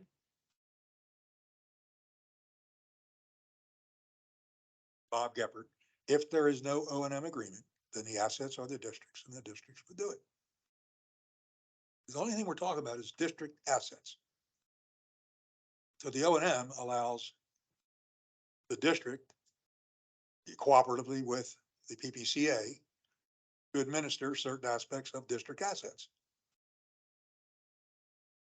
The PPCA in the past had Castle, and they empowered Castle to engage in contracts and pay bills and all, but it was all on behalf of district assets. Now, aside from anything I've just said now, there is a initiative between Tony and Doug and Mark Eversman and Dean to more fully understand and completely understand who they can talk to, who they can't. And that meeting was going to be held this week, but unfortunately Dean and Doug were not available. So we're going to get clarification, to Peggy's point, and to John's, to Right. find out exactly, are we as handcuffed as we are? And that should help the decision-making in the future. There's no two ways about it. Operating under the sunshine laws is cumbersome. But again, we've only been trying to do it for about 4 months. But from the subcommittees, the sunshine laws That's where they're I, hampered the I most. totally agree, John, and that's why we're having this separate meeting. I completely understand what you're saying. But the jury is out right now. But to answer the specific question, if there's no O and M, then everything is the responsibility of the district. So, to answer, to address what you're talking about, John. It's my understanding, and I would like Laura and Chelsea to comment on this. It's my understanding that the subcommittees, if they were to report directly to the community association, would not be subject to sunshine laws. They could communicate back and forth and so forth. Is that correct? We cannot opine on that. That would have to be the HOA's attorney. So. So that, Stony Brook, so now, they now, could do that. let me give you an This- example. Now, Stony Brook, again, with Stony Brook, our agreement stops at the Stony Brook HOA. Now, what they do with that, just like Mr. Geppert said, how the HOA delegated to KW to handle these initiatives or these items that are GSCDD assets, how the HOA dictates that, if that's through KW or if that's through subcommittees, our concern as the district stops at the HOA. So I can't speak on their attorney's behalf. Our knowledge, we don't have an attorney opinion from the PPA, correct? Nothing's been requested and I'm not aware of any. Doesn't mean it doesn't exist, but I'm not aware of any. Right. Okay, so in regards to my meeting with Frank Rovers, at that time, he indicated that the board collectively would prefer to have PPCA board, master board, would ask to have, in all the committees that they currently have, the board president made the decision who is going to be the chairman. Then they reported directly to the board, master board. They made all decisions. The recommendations were put forth. The board made all the decisions. I don't know what the sentiment of the new board is, but despite saying, yeah, there's a place for PPCA, or PPAC, there really wouldn't be, because this board would dissolve and the chairman, whoever would be the chairman of the working subcommittees, would report up to the master board. And it's being promoted as a means of getting around the sunshine laws. And this is what was the motivation for that Stony Brook community. So essentially, the decision that needs to be made about that is, does it make sense for this group to be together again or does it, or do we give over all the budget and all the decision-making to our master board? Well, I would say we've got a couple of things that we need to understand better. We need to understand a little bit more of the history of Stony Brook, because that seems to be the impetus for this. And so Laura, you had said you were going to gather some information about what their situation is and their pros and cons. I kind of delegated that to Chelsea since she's the one that went through that with them. Okay. I know that things did not go as smoothly as they had hoped, but I think that they're starting to work stuff out. I would expect that it's something completely new. So there was a lot of things that needed to get worked out, but I'm not aware of, with the exception of some issues getting reimbursements done. I am not aware of any major issues as far as the day-to-day operations of stuff, getting things handled, all those kind of things. We had some unique situations come up where they wanted to do some work, and although it was just within Chelsea and I's approval limits, because we had moved all the budget line items over under the O and M, they don't have enough money in their reimbursement to pay for what they wanted to do, so we had to ask the board, and it got kind of weird, but we have that worked out now if it comes up again in the future. So there's just been like things that have kind of come up. But Chelsea can probably speak better, as like she's been working with that. I have you and she had Stuart. So, but I'm not aware of any major issues. I just don't think it went exactly how they were. My understanding is that it didn't go exactly how they thought it was gonna go. So Was sunshine laws why they decided not to do I it? honestly don't know why they did it. Okay. I was at that meeting and I spoke to some of the people that were with on the HOA of Stony Brook, and they indicated to me that that was their main motivation. Because the sunshine laws were so cumbersome to them. And that was why they chose to. Can I ask do that. if we can have Stony Brook person that's on the CDD come to our meeting? It's not even a person on the CD. Who's from Stony Brook? I don't think he's been involved in any of that. Your best bet would be to talk to the people who are dealing with the day-to-day stuff, which would be the former, probably like Warren, maybe. He was, The main point of contact for the Stony Brook Committee and the HOA is Joe McCulca and Gary, I always mispronounce his name, Lippold. yeah. Those are the two you need to be in contact, that you guys, What were the two names again? I'm sorry. Joe McCulca and Gary Lippold.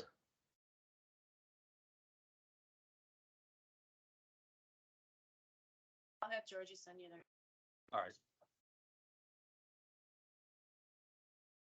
Somebody wants to comment from the, Hi, I'm Nancy Straw, and I'm newly elected to the board at Pelican Preserve Community Association.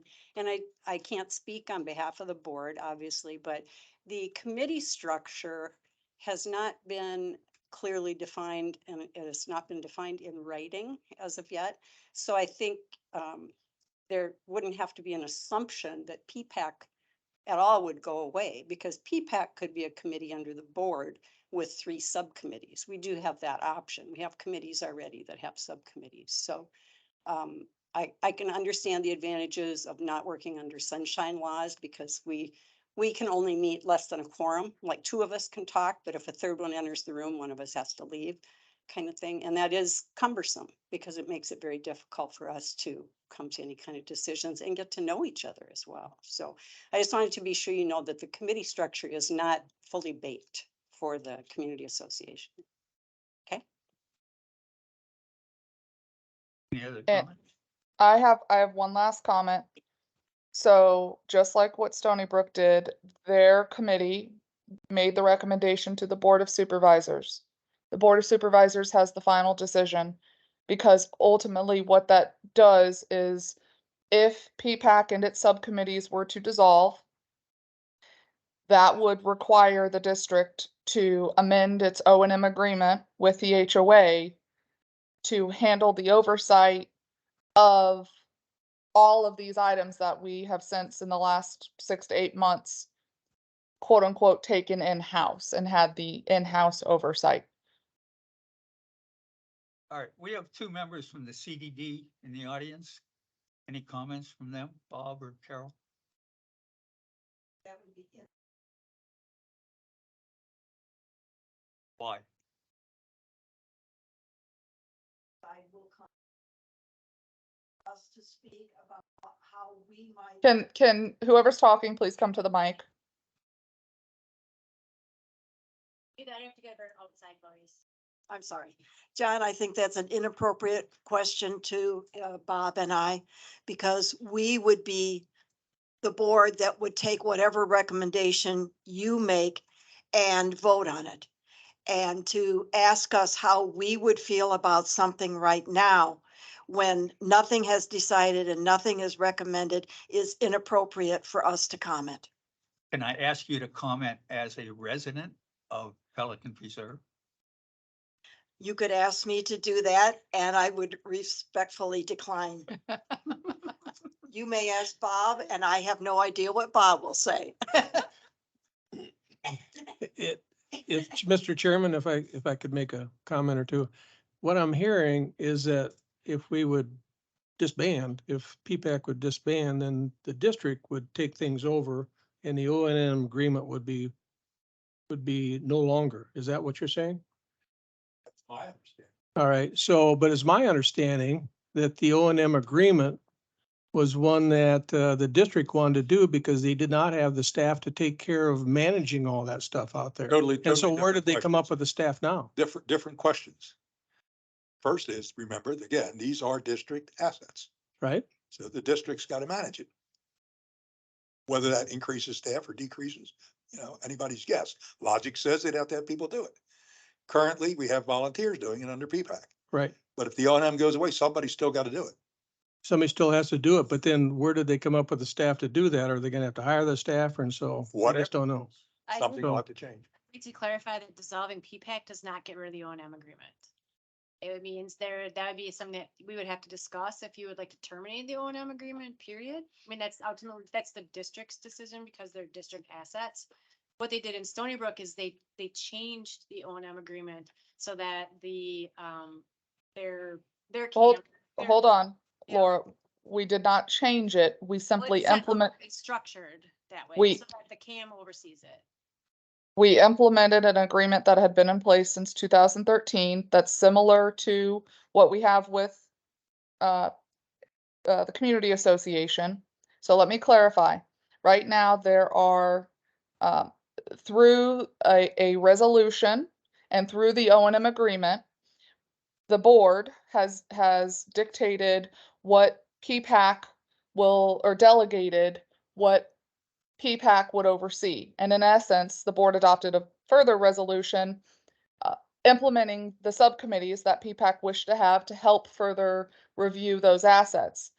The O&M agreement has delegated certain day-to-day operations of Pelican Preserve to the HOA. The HOA has turned and said to KW, we want you to handle it on our behalf. But for the district, our agreement is the O&M agreement with the HOA.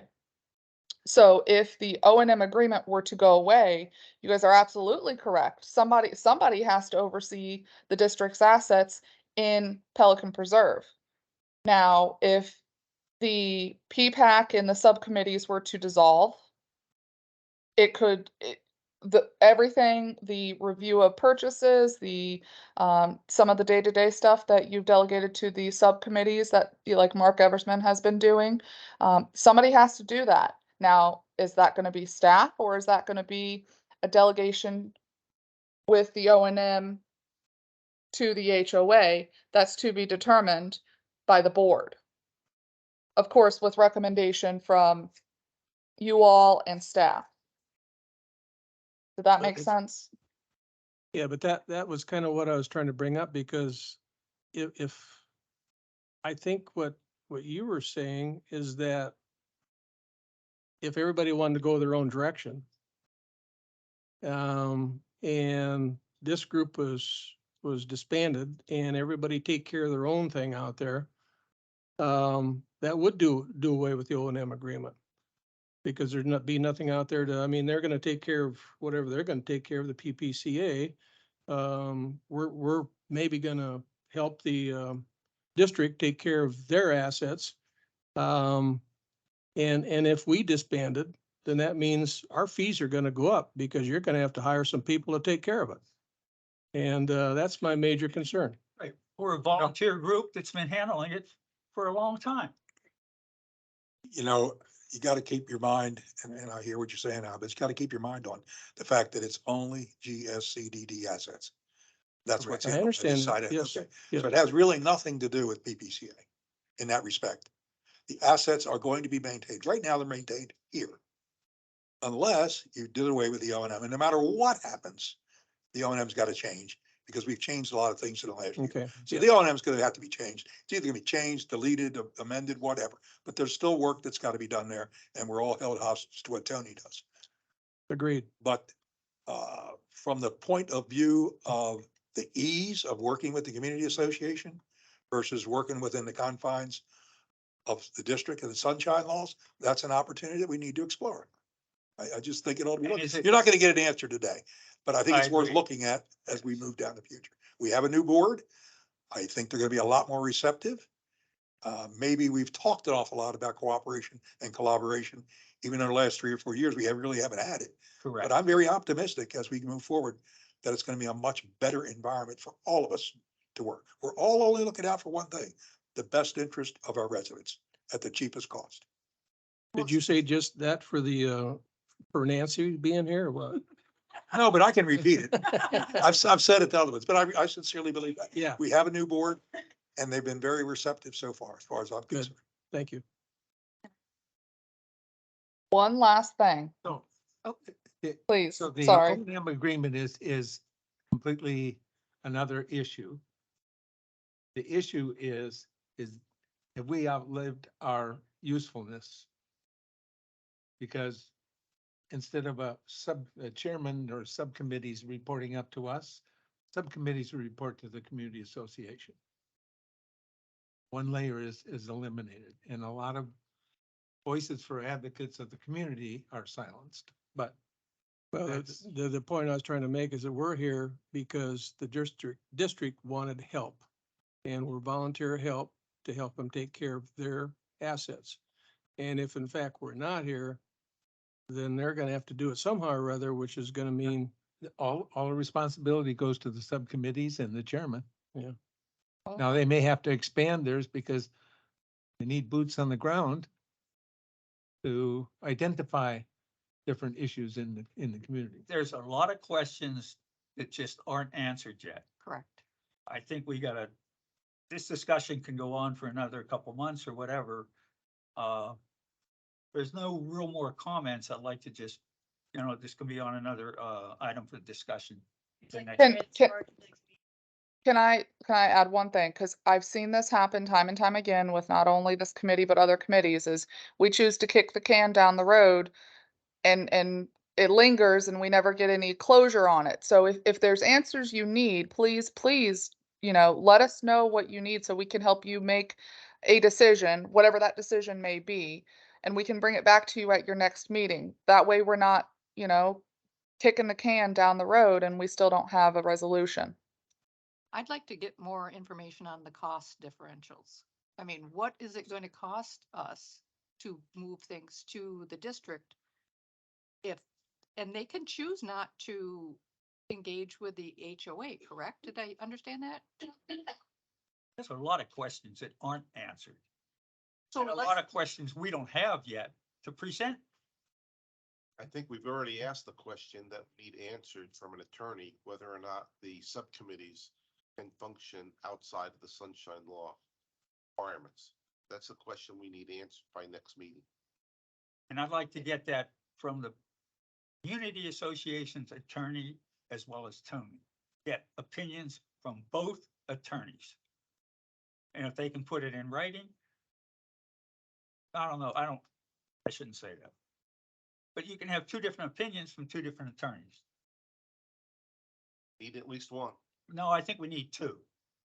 You have the Community Association attorney, which is a different one, and we have Tony. Right, John, they can form the different. HOA operates under one set of law. Operates under. But the attorney can still report either way. They have particular expertise. But I just want to chime in too, that what complicates it is, if I understand correctly, you're talking about two different approaches. One approach would be to disband the PPAC and their subcommittees, have them all report to the PPCA, which would require an adjustment to the O&M agreement. And then there's another discussion, to me, sounds like you want to completely, like, you guys would go away, the O&M agreement would go away, and everything would fall on the district to maintain what's going on, all the district assets in Pelican, which would eliminate all of that. So I have a migraine, my brain isn't working correctly, but that's the two sides that I'm hearing in these discussions. That's not what I'm asking. I am asking for whether or not the subcommittees. I understand your request for the sunshine law. I'm just trying to understand, it seems like there's two sides. Like one side is saying you guys are, well, obviously change nothing and keep everything the way it is. This is all pending the sunshine law. I have a note to ask about that. But the direction that you're talking about doing, in my head, there's two different ways that are being talked about. One is getting rid of the O&M and everything and having no responsibility on KW or anything in PPCA, and having the district handle all hiring staff and handling all their own assets. That would be one thing. So just get rid of everything. And the other is to dissolve you guys and your subcommittees and have you report to the PPCA instead.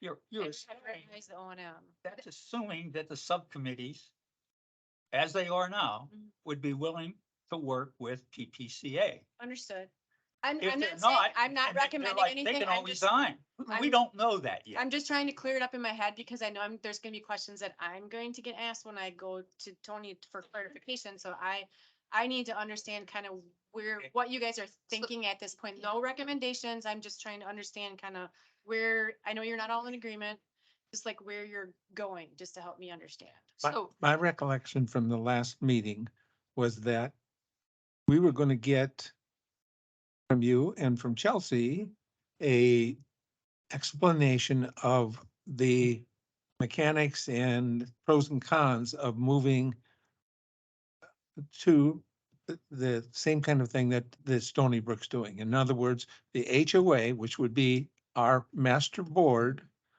would be in charge of all decision-making, in charge of all budgets. Because it's my understanding that Stony Brook did away with an advisory board, so they eliminated one layer. Now, I subsequently heard they were the same people. But that's how I thought we were to be informed at this meeting. So we never discussed anything about O&M agreements or budgeting or any issues like that. Sure. We only were talking about, okay, if we go away, if this committee goes away, does that free up the subcommittees to work directly and communicate between each other and that type of stuff, with a chairman then reporting up to the community association?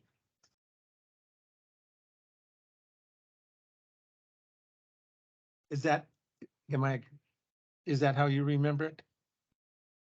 I remember they were supposed to be bringing it to today's meeting. What you said as far as the advantages and the disadvantages That's what I recall. of that. Yeah. So we're not trying to Stony kick Brook thing. anything, cans down the road. we just haven't heard the pros and cons. Right. And then, Laura, just to be clear, if everything was to move to a district-owned asset management, would there be any direction that you would take from the HOA? Or would this No. just, you guys would just do what you needed to do? Yep, and there are You're- assets. your priorities, and then they would basically If- undo all the work that we've done for trying to maintain our stuff. Okay. And then is there anything that requires the Board of Supervisors and CDD to take direction from the HOA Nope. on? There are assets. So even if we moved underneath them, they could tell you nothing.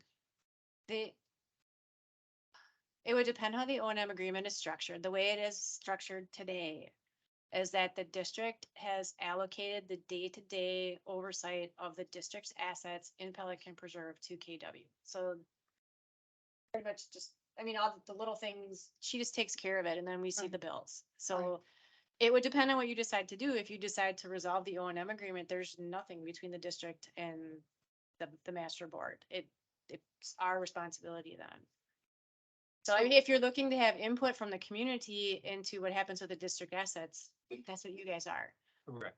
So you're, it's So a big there would, circle. there would so- be no way that the district would have a agreement with the HOA, the master HOA, to take guidance from them or to have them management? that Not without an O management? and M agreement, no. It would be. Would you have an O and M agreement with the master HOA? But we already do. No, I meant with them in We terms do. of, and then they could decide how they want, whether they would have KW Correct. do it or. We would have to revise, the way the O and M is set up today, it would decide what you guys want to do. I mean, it would depend on what you want to do, but we would have to revise the O and M agreement because the responsibilities that the PPCA, that the PPCA would be undertaking would be greater than the ones that they currently have under this O and M agreement. Right. So, yeah. So Okay, if that were the case, then yeah, that would give them a little more, I mean, depending on how the O and M, I can't speak because I don't know what the agreement would look like. But if it were to be, when it's revised, I mean, that would be when those discussion topics would come up. okay. Let Peggy, That's a lot, yeah.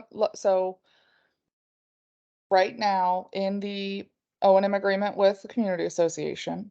It says generally that, they have to follow our district, rules for procurement.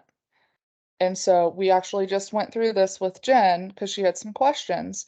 Now, unlike Stony Brook, any item that is, I believe it's, or what is it, $10,000 or more, or 5,000? It's 5, yeah. $5,000 or more, they have to get approval from the district to purchase or do whatever that item is. So there is a way, again, an agreement has to be, both sides have to come to terms, but you could set a dollar threshold that would require district intervention.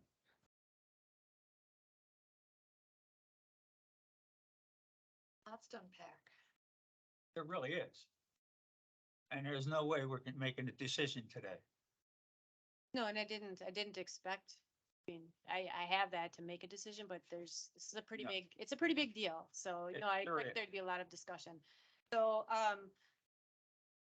Georgia sent you, John, the contact information for, Mr. McCulca, Mr. Lippold. So my suggestion would be for you to reach out to them and find out what worked and didn't work for them in their transition and then report back here. Because the pros and cons don't We come may from us. also It makes no want one of them difference to to come to us. the meeting here. That's up to you if you'd like Right. to invite them. Yeah, but as far as like pros and cons from the district, that there really isn't anything that we would have. I mean, it's more of an operational thing. So that would be my suggestion, is for you to reach out to them, find out what did and didn't work, and then Okay. they report that back. So the board sets the policy and staff implement the policy. So as of right now, the policy is the O&M agreement and the delegation of some authorities to PPAC. If the board chooses to change that, then we simply implement it.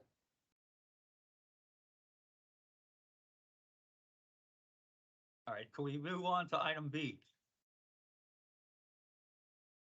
Discuss recommendations from safety and security regarding golf carts. Okay. On, You're on. okay. I, did everybody have a chance to read the email that was sent? Okay. For the audience then, a little over 2 years ago, there was quite a bit of discussion about golf carts and what we consider or call the universal lane, which is a 4-foot stripe on the main roads, Pelican Preserve, Cypress Grove, and whether there ought to be some changes to how that road is, or that particular lane is used. The safety and security meeting or committee met to discuss this. I'd also provided some input from a traffic engineer from the city of Fort Myers, who gave me a lot of feedback. Spent a lot of time responding to that committee and the request that we made for recommendations. Two things have changed since we last really talked about this, and one of them being that the community is built out, so there's more traffic. Another thing that comes up is what the state of Florida now calls low-speed vehicles. These could be electric bikes that go up to 28 miles an hour, or the newer golf carts that can go 30 miles an hour. In the past, we kind of thought of 15 miles an hour as being the speed that most of the vehicles would use and utilize that particular lane. We have historical usage of it to look at, but the Safety and Security Committee looked at two different considerations. First, that it be just a bicycle lane, or that perhaps there a bicycle lane and a golf cart with a 20-mile-an-hour speed limit could be put into those lanes. We all know the issue we have with enforcement. So the Safety and Security Committee has suggested and would propose that that this particular lane be made into a bicycle only lane, and that we try to move all the traffic to the slower lane in the main, drive. Randy, do you want to make a motion and it could be seconded and then we can discuss it? Or vote on it? I move that we, suggest to the, Board of Supervisors of, CDD that the universal lane that we currently have on our main streets be turned into bicycle lanes. I'll second that motion. Any discussion? Are we gonna put, some kind of stripe or some kind of signs or like bicycle? Yeah, We used to have that. Yeah, yeah, so, so that everybody understands it's bicycle only. Yes. Golf carts are still riding in there. And you're not gonna, there'll still be some people that want to do that. Why, And why, there's why no was way you're that, gonna be able to police it. why was that sign taken out to begin with? I know you said that yeah, one 2 time. years ago, 2 years ago, this was accomplished. P-PAC decided to do this and put the lanes in. This committee decided to do that? This committee decided to do this. Now that preceded me, so I'm going back from information provided to me by former members Okay. of the committee and some of the documentation that came out and was communicated via the Residents Alliance to the community in terms of the operation. CDD decided that P-PAC had overstepped their bounds and they removed all those bike It lanes. was CDD, not us. And I think what happened was that wording was put in that golf carts should use the slow lane. But once again, if we can enforce it, it's a suggestion. However, having said that, there's been more emphasis in recent years for lanes specific for bicycles, whether it be on roads or it be in parks or any number of things. And I think that anyone who rides a bicycle is going to look at that lane, even without a sign, and say, that's where I need to be.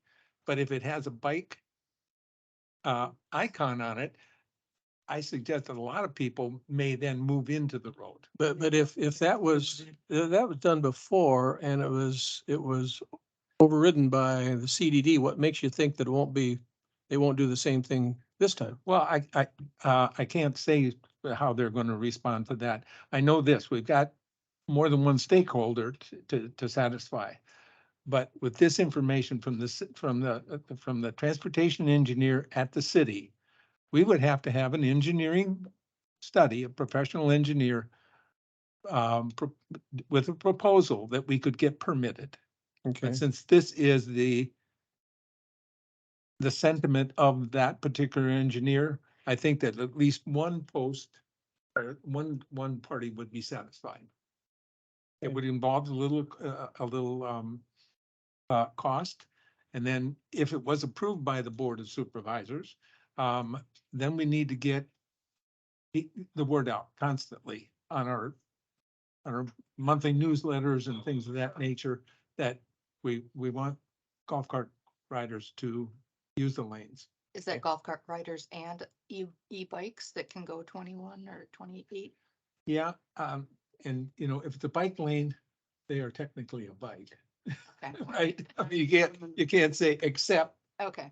you know what I mean? We So run it's into all kinds two of wheels, areas. four wheels. One of the issues I think we have is that, I'm gonna call it a bike lane, isn't large enough for a golf cart. No. And you have a serious potential accident if you have a golf cart in the bike lane and two cars passing each other at the same time. Our street isn't wide enough for that.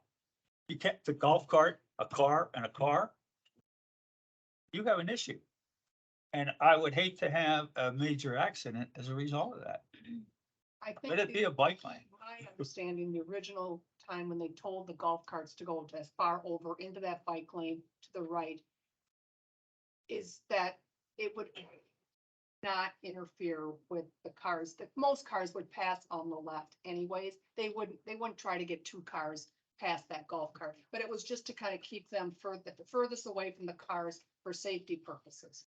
It wasn't trying to make a 3-lane road, Let the cars but But right behind the golf Well, cart, that's so they're exactly- going that's slow, right. so what? No, I agree. I totally agree. I think the bike lane should be the bike lane only. Correct, And, I agree with that. It'd be just like grocery shopping with a bunch of old people.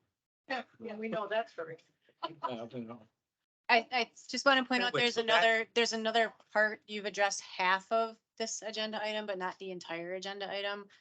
The part of it is returning the 4-foot lanes to bike lanes, and the other part is for the district to get out of the golf cart business and to word it so that the golf carts are responsible for adhering to state, county, and local laws. And then if there's any additional enforcement that you as Pelican Preserve would like to undertake, that would be the PPCA's responsibility, not the district's. We don't have any enforcement authority to do that anyway.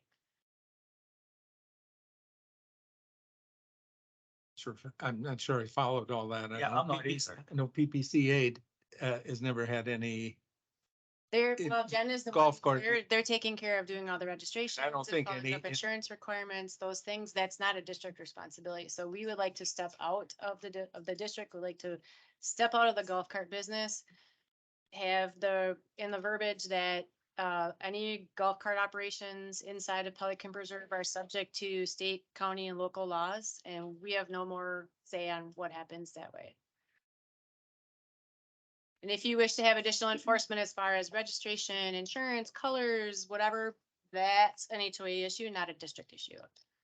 Jen Lewis with KW, just to, I don't think PPCA wants to get into the golf cart business either. I'm not recommending Yeah. that you do, but I'm just saying, if there's additional enforcement, it would not be the district. It would be- Yeah, we can't even enforce it now. We put the stickers on there. I'm out there every Monday at the farmer's market, putting reminders on.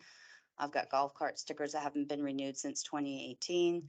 I mean, I don't think PPCA wants to add another layer of trying to enforce something like that either. So why do we register them to start with? I think Insurance it's due reasons. to insurance, just to make sure people have insurance on their golf carts. I don't think there's a cost to it. They just have them go. I think they just show the golf cart, they show their proof of insurance. Right. And they get a sticker that's updated every year that the insurance is valid. That is correct. That's the only reason there's no cost, there's no inspection of the golf cart. It's just for insurance, that people are covered with insurance, driving the golf carts in our community. But isn't it CDD is the one that requires you No, to have the insurance? Nope, we can't No? require that, just like we can't require people to have insurance on their cars. That's not. So who's requiring the insurance and is that, That's just, I think in our community, we were. so that is a PPCA, Make sure people do, but it's like cars. but can't the tell point them I'm trying to get, insurance. so that's a PPCA requirement then? So you're saying you don't want to get involved in it, but yet you're, It's.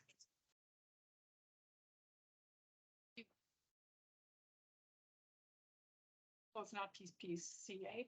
It was at the request of PPAC that that be included in the resolution Okay. when that happened. The district doesn't, we Fair. don't have any authority to have anyone, to make anyone get insurance. So basically, we're just asking to rescind the resignate or the resolution, get out of the golf cart business. The golf carts, we realize you're a golf cart community. Most of the communities inside of Gateway are golf cart communities. So what you guys do on the roads and there with the golf carts, if you want to enforce anything above and beyond the state, county, local laws, is strictly up to Pelican. And then it would be up to Pelican to decide how they wish to enforce them, but the district would not be involved.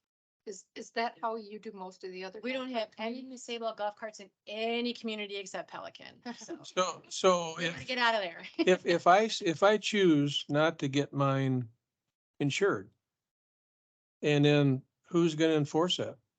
Because I'm being told that I'm not gonna get a sticker unless I show my proof of insurance. So Right. who is actually the one that's enforcing all this? That's your responsibility, just like, do you want to insure your No, car? no, because I same don't get, thing. I don't get a sticker unless I show my insurance. But It's not, nobody's giving you a ticket and within Right. Pelican saying, Right. you're not up to date and you need a sticker. But It's kinda let's go. scary. It's not. Yeah. you're full- No enforcement. Yeah, it's kind They of, just want- listen, loosey-goosey that somehow or other, that's gotta be one of our, it's the Make- same make as his a car list. though. You don't have to insure your car. No, you're Well, responsible. You just take the responsibility and you can be sued tremendously if there's a major accident. And who's to say that we wouldn't get someone's insurance and it expires next month? That's true. Yeah. I or they mean- It could be. Or they cancel it after they show it to us. Mm. So there is no way to enforce it. we had an incident where we had a woman in a golf cart, severely intoxicated, going the wrong direction on Cypress Grove Boulevard, right? And, yep, and hit another vehicle. The owner, I guess he found where this drunk driver was, called police. She was removed from the community. And now the vehicle that was hit is coming after us to try to get the insurance information. I'm not gonna provide, we're not getting in the middle of that. That's a civil suit. So even though we've taken the information down, we've written down the information for the insurance company and their policy number, I am not going to be divulging that information to a third party. Just not gonna happen. I just don't think that most of the people in Pelican Preserve understand that. I think they feel that they have to have that insurance. Well, right now they do, Yeah. but Yeah, yeah, yeah. Well, I mean, Right. that's, their impression is, I'm not gonna get a sticker. I have to have valid insurance. And. right, and if they cause an accident or have a hit and run, and if we were able to figure out who they are, then we're gonna be coming after them for those repairs to the light pole that they The knocked cost down. of a golf cart insurance is peanuts. Well, then maybe we should get rid of the stickers altogether. I mean, what's the point? It's a huge administrative that or task. It's a personal responsibility, homeowner's insurance, your car insurance, your Either- golf cart insurance. Either that or the community association, rules on this and makes a fine a, part of the consequences. But then we'd have to have somebody trying to enforce it. But yeah, that would be Well, if you tough find, if you, outside of it's the- pretty easy to see a sticker from 2018, Oh, then yeah. somebody puts it, reports that and they get fined. Sure, that would Yep. be an HOA issue though, not a So, district issue, Well, part of even the what, way it stands. part of what comes up in this, and this discussion was from this, transportation, engineer Carl, lived in a community where they had radar that checked the speed of golf carts or vehicles. And they had some kind of special number or license plate on those carts, and they would fine them. And if people didn't pay their fines, it put a lien on their house. Now, do we want to live in a community like that in Pelican Preserve? So we can talk about all this stuff, but the idea behind this motion is simply to try to give bicycle enthusiasts a lane that they can feel safe in traveling in. Yeah, it's a And- twofold. That's one, Yeah, that's and I one think part of it. Laura Right. just wants to make sure we include that that they are out of it, and it's our responsibility within the community how we decide. So if we, then where do we go with our motion? Because I think we know what the city wants. So But it's, are we gonna go down that line and spend money on an engineering study and ask for a permit from the city and then have CDD come back and tell us don't you think overstepped your bounds I again? cannot speak for the board, but I do not think that will be a problem. Well, let's You hear from can't, the you board can't- members. Can't, yeah, he can't. Is this, This is, it's a twofold motion. The first is to pursue returning the 4-foot lanes to bicycle lanes. And the second part of it is to have the district get out of the golf cart business and just recommend that everything be handled due to state, county and local laws. That way, as the laws What is change, the current motion in front of this board? it's only half of this item So what is the current motion in front of this? to pursue the 4-foot section. Do we want two separate motions with this? Or I you mean, can it sounds revise like the you- motion. I just want to make sure that the entire agenda item is addressed. Okay. And it is not being addressed at this point. We have a motion and a second. So I'd like to move the motion. I like to have the motion repeated. I didn't make it. I don't think anybody did. No, Randy did. What was the motion? the motion I put forward was to, put a proposal to the Board of Supervisors to, agree with us creating that as a bicycle lane. As We have it- to get it permitted by the city, so there's two stakeholders. Okay. Not The the- safety committee had nothing to do with about trying to get CDD to, skirt any responsibilities I that might completely currently disagree. have. I was at that meeting and there are no responsibilities on the districts have. We cannot require people to have insurance. So whether or not that was in a previous resolution, our recommendation is because the state the laws change all the time on what can and can't, where they can drive, where they can't drive. The city changes things, the county changes things. By phrasing it this way, that way, it's always current. So whatever the current state, county, local laws are regarding golf carts and the way that they can travel on the roadways, if we go this way, we're always up to date. There's no need to continually do resolutions and have these discussions. That way, it's always current. So I'd like to move the motion that's currently before the board. I second. I'd like to entertain amending the motion myself. What do you want to? Well, it's basically, what we want to say is that the bike lane will be now, we are going to use that 4-foot section as a bike lane. That's the first part of the motion. And the second part of the motion is that the district is going to not be involved in, we will leave it up to the people. But that's not That's- in the that's motion not right part of now. the motion. I thought it was 2-part. Well, the initial motion was only regarding the 4-foot section. Okay. Peggy, and that hasn't been a vote. Peggy is recommending amending the. motion. Amend the motion to include the second part Oh, of okay. the recommendation, which would be to extricate the CDD from any administration of All golf we carts decide to do. and, like and do to the change it to How have it can we be, how can we do that without the master board? they don't have to Saying do that they're the anything. ones who, they're the ones who have the documentation for, asking. So we've got a motion here that has been seconded to move the motion. We need to vote on that before we can move forward. We can No, amend the you can motion. amend the motion because it hasn't been voted on yet. You need to vote on my motion to move. To a vote. Okay, I vote no. I want to have Want to amend amend it. I want to So amend it. let's hear your amending. Okay, My suggestion is the requested motion right at the top of the screen there. It covers both things. okay, I'd like to move that we amend the motion to the language that's at the number 1 requested motion.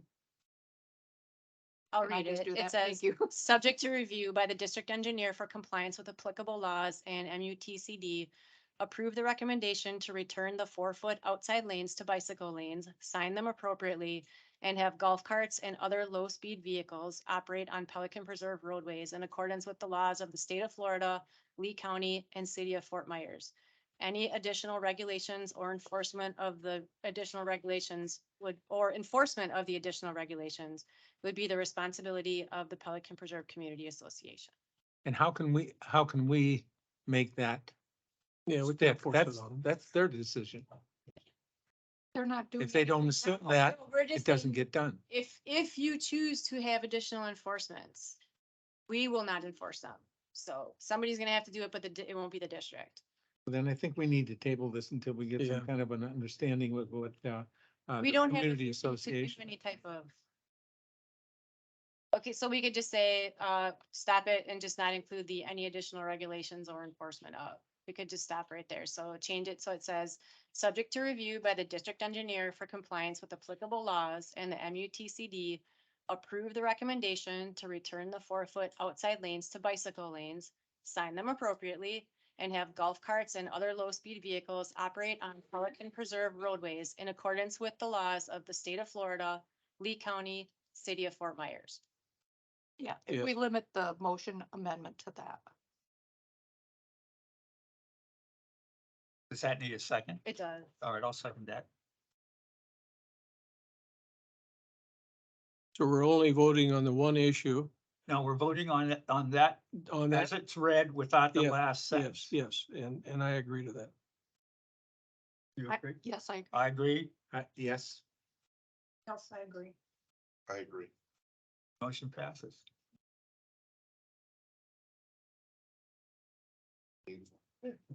Nobody wants maybe control we'll of it. have to never have this conversation. Item C, Looking landscape forward to funds for that. Hurricane Ian, whatever that is. I'm the one that, brought this up. I talked to Mark, and since I'm the advisory person for his committee, he said that supposedly, I don't think I was here, that when after Ian had hit, that they, the board had, or our committee had already set funds aside for the damage that was caused for the landscape by Hurricane Ian. I don't know how much that was, but supposedly the funds were taken from, not sure where, or were set aside for him to use. And he said, going through what he needs to replace, update, whatever, from the damage that was caused, was anywhere from between 220 and maybe $250,000. Supposedly this was already approved by our committee. And that he just wants to make sure that this is what he has going moving forward. I'm not sure where the funds were gonna come from. They were gonna come from the reserves or. They would get transferred from the unassigned reserves. That's it, the main, we have like three I hundred. think Pelican was hit. I They think were it was talking about Leon, that got into big fight over landscape committee again. So what you're asking So is just to Mark didn't give ensure me that specifics, but he just wants to make sure those funds are available for him to use and that they will be available. He didn't give me specifics of what he was exactly going to do. I don't know if he submitted anything to Laura or.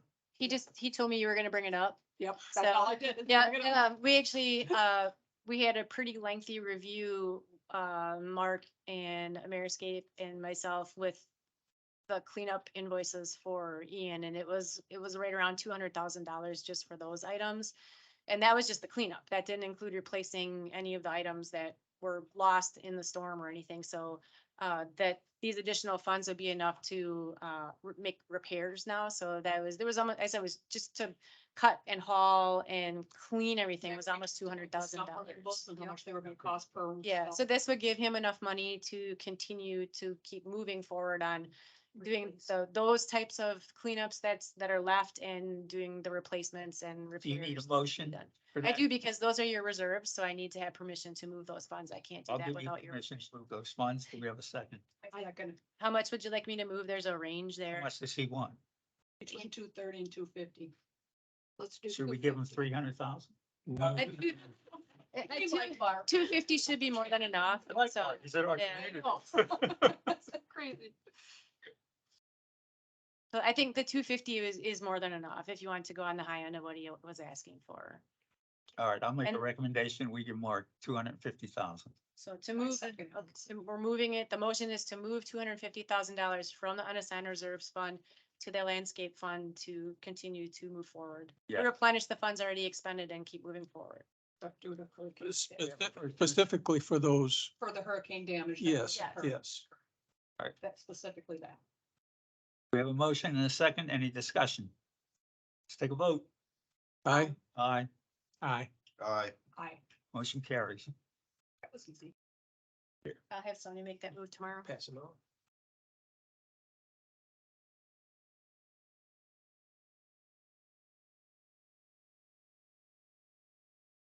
We're on item D, and this is being passed around. Continue to pass. I guess I'm the one that submitted this, and I was so anxious to hear John say that he was willing to give $300,000. And so we're only gonna ask for $17,250. So I think we're in great shape here, but, Is that in your? But I'm in your- against that one. well, you weren't here a year ago. So, we Yeah, need I to a talk copy about of that. first. If you don't mind, I'll go through this here. And Sorry, do you have an extra copy because you handed this out at the meeting? I need it for the record. I didn't make one for you. I'm gonna make a No, copy. no, I have one. I have one. Oh, I have that. No, I need this. Here. I need this. I have that too. That's different than what I have. Here, we're passing you down one. Thank you. I need it for the record. yes, yeah, I know, I just get, Thank you. this is, first of all, I want to compliment Jack Pierce for being here. This is his 4th month that he's came here. This thing has come before us, right, for 3 to 4 months. Yep. And Jack is here trying to get this thing resolved as well as, I guess, as well as I am. And I'm gonna go through this here real quick here, but and you've heard some of this before, but Matarita 2 is 174 homes with their own HOA. They're not part of Matarita, regardless of what Bob's gonna get up and probably say. And it uses gateway utilities. The main entrance is, and I can't pronounce this, Migurita? Big league. Oh, okay, and Prado. Request proposals for pavers to be installed at their main entrance for safety reasons and consistency with other communities with entrances and exits along 30-mile-per-hour 4-lane roads throughout Pelican Preserve. There are currently 17 communities along this roadway, and they all have bricks except for Matarita 2. Now, there are several communities along the 15-mile-per-hour 2-lane roadways that also have bricks. And I went out there and took a look at some of those. And then they also want to buy and install the letters 2, or however they want to put it up there, behind Matarita to make sure that they are designated as Matarita 2 and not Matarita.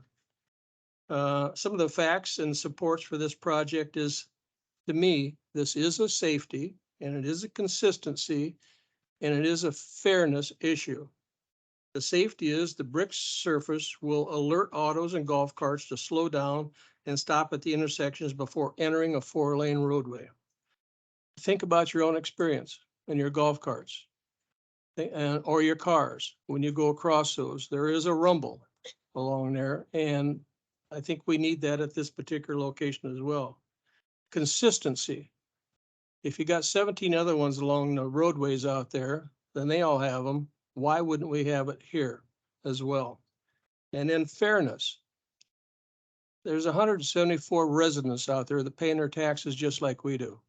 Why wouldn't they be allowed to have this placed in their community as well as what we have in the past and in our own?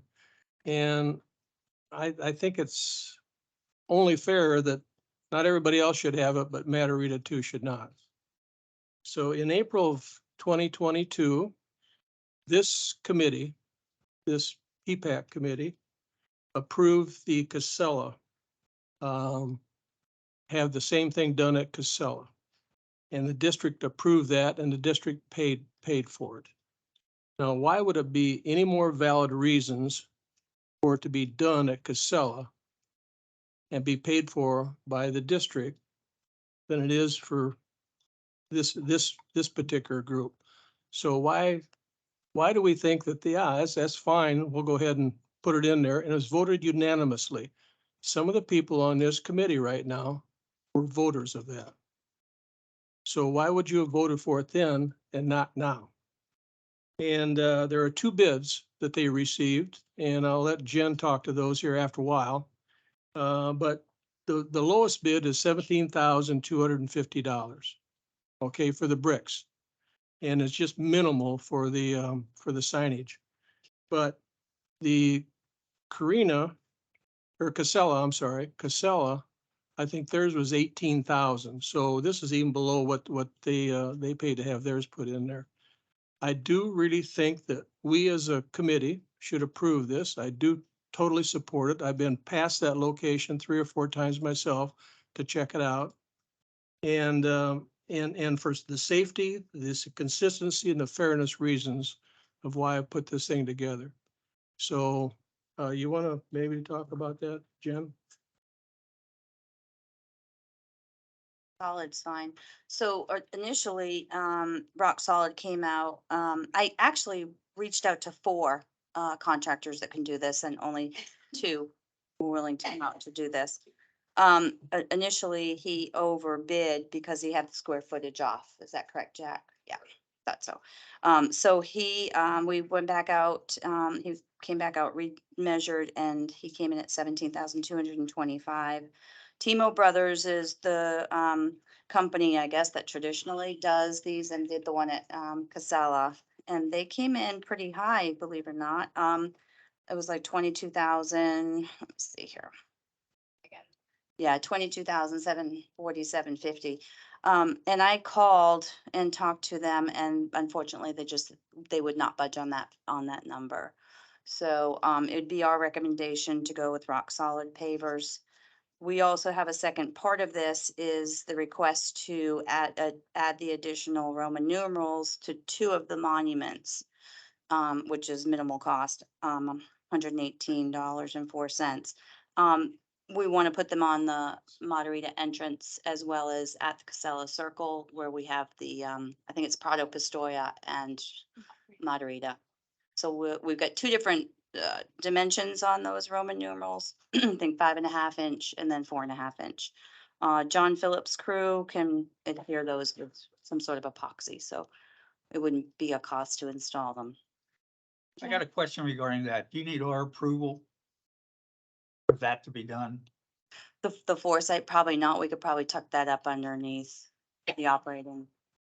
And Jen, can you clarify if the Rock Solid actually had the curbs in their bid as well? We had yes, it's included in there. No cuts, I'm pretty sure we sent him the whole. With a ribbon curb. Matter of Okay. fact, I think we even sent the Casella scope of work. I And just want to make sure we're talking apples. to yeah, apples. many of them, like, so Bastos pavers I've used in the past, they could not do it because they won't do the ribbon, the curbing. So that I had a lot of, it's such a specialized work with, including the concrete. So that's why I had a hard time getting some vendors. One other quick, oh, I'm sorry, Cece, did you have anything to say about this? Thank you, Jim. So I'm Cece Haas, Casella. You guys did unanimously approve, well, those of you who were on the committee in April. Two things I think are a little more significant in this case than were even in ours. One is we're not on a 30-mile-an-hour road. We're on a circle, that big circle where you enter Carina and then turn off to Prado. So we didn't have that, which I think demands a little more concern. And we also, I spoke to support it. And I said at the time, which I turn out to be wrong on, I said, we're the only people who have a main entrance without these on a larger road. I never knew that there was a Matarita too. I thought that Matarita had two entrances. So I knew they had pavers at their main entrance on Cypress Grove. So I thought, hey, they got this, but I was wrong. So I think that's two more reasons why this hopefully would be approved. Great, thank you. Thank you for your consideration. Any other comments? Bob, you used to comment on something like to hear yours. Well, I feel like the Grinch, but I still got to point it out, it's still valid. First of all, whether you did Casella or didn't is immaterial to this request. Everybody that purchased a home, all 174 homes in Matarita, saw what they had. It's something that just changed. It didn't have the bricks to begin with, doesn't have the bricks today. I question the safety concern. Okay, maybe, but that sounds like motherhood more than anything. From a consistency point of view, if WCI didn't put it in there, I don't know why the rest of the homeowners should put up to $174 or $17,000. But having said all that, it's only $100 a home. I'll repeat that. $84 a home. Okay, so if every homeowner, if they really, really want it, and Jack, I respect the fact that they must, I can't believe they won't put some money up to it. And if you did that, if 170, were the people canvassed, do you have 174 homes were asked if they needed this or not, or is this just the thing you're for? Okay, so the 174 people haven't been asked if they would be willing to do it. Well, it might be. To the microphone if you're going to speak. The people online can't hear. Well, yeah, it might be unpopular is what he said. Well, my only point is, it's for their neighborhood, whether there's a Matarita 1 or a Matarita 2. There was a Matarita monument that has pavers. So if they choose to want them, come to the party with $1. Thank you. I just want to say, Alan brought up the fairness thing, and it's hard to ask people to pay for something that everyone else got. So that's an issue. And, I think it is about fairness. Everyone else got it. I actually went and, back and looked at the YouTube video from last April when it came up then. And, it was asked then, would your homeowners be willing to pay for it? And they said they didn't. We didn't ask them that question. And then the board, someone did a motion, I think it was Carol, to move it forward, and everyone voted for it. So we're here doing the same thing again. I went out to look at this And your comment that it was done before, well, that was before WCI went bankrupt. Then WCI came back. I mean, you're a whole different community. And to just use the thing, well, they got it, so we should get it. Sometimes that doesn't always apply. And if you look at it from your homeowner standpoint, if you really want it, $84 isn't a lot of money. But $18,000 coming from us, sometime that money could be used a lot better. I mean, you and I have had discussions on this and I've been in favor of it. And then when I went out there and I looked at it, I'm looking at all of your, I'm not in favor of that. I mean, I don't think $84, if your community wants it, put it in. We have 50 people in our Portofino and we'll spend $3,000 or $4,000 and divide it, by $58,000. When they want something done, even in our cul-de-sacs, we like our community to be something special. If you want your pavers, put them in. Why I do you take, need our approval? I take total exception with this. I really do. Then why did you vote for Casella to have theirs put in and paid for by the district? What is different there than this is? Well, two wrongs don't make a right. So this is strictly a cosmetic issue. It is Has not a nothing to do cosmetic with issue. And safety. it I've could been out be- there looking at the. Well, internet. the other You have other thing- people asking for, oh, I want pavers here, I want something Yeah, here. don't get it personal. It isn't personal for me. But the other question is, next meeting, we could have Viadana here. Correct. We could have Palazzo. We could have Trentino Estates. They're different, We could Bob. have Ravino, but They're they all, different, Bob. their Wait, entrances, well, let's- excuse me, I have the floor. They Okay, are and then I'm gonna entrances, correct you when you're done. well, you can do that, but they are entrances and they do not have bricks. And they come off of roads, and every one of them, Trentino Estates, Palazzo, Ravenna, they're all there. Okay, so I did the drive. This particular Matarita 2 is the only one on our main roads that I can find Yes, I that agree does with not have paver bricks. And the fact that WCI went bankrupt and Lennar wasn't going to honor some of those types of things make a difference. Palazzo has, and another one in Vienna or something, has a monument that is up on the grass, not on the street like all the other monuments. Ravenna and Trentino Estates, Carina has 3 of these. all done by the So- provider. Okay, so I can tell you that in the last 5 years, there's not been anything done specifically for the sole benefit of Matarita 2. So we should pay for this because it's the right thing to do. I'm not gonna argue about that. That's entirely up to the board. I'm just giving you the facts. There are 5 other communities that come up next month. Okay, so, Could ask for it. and the other thing is, if we keep talking about them contributing to this, Matarita 2 has 170 some homes. They probably have contributed $175,000 in ad valorem taxes over the last 5 years. So let's get away from this stuff about not having contributed to it. And let's honestly talk about what has been contributed. And that's from every neighborhood, but the bigger the neighborhood, the more contribution they've made. My one comment is I'm really curious of the 174 residents.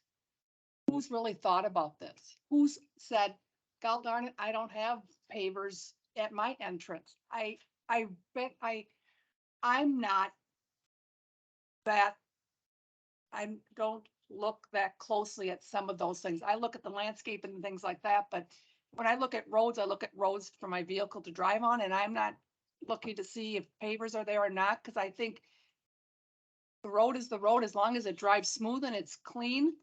That's what I look at. And so I'm really curious of even the people in Matarita too, how many actually have ever thought about the pavers being there or not being there? That's my only opinion. Do you have anything?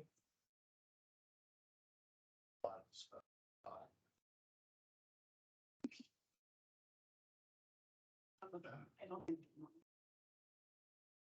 There's been a lot of discussion about it, but we've never had a formal vote, wasn't asked to. So it still goes back to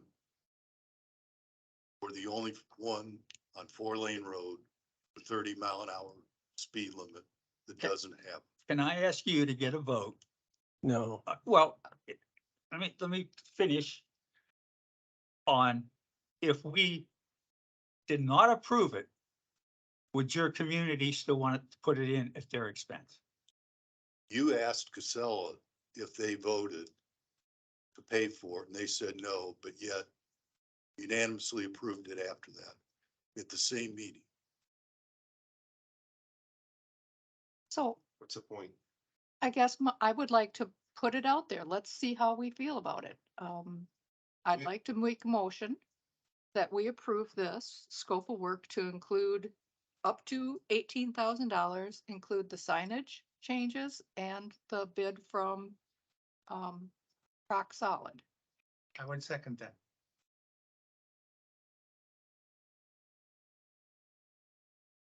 Further discussion?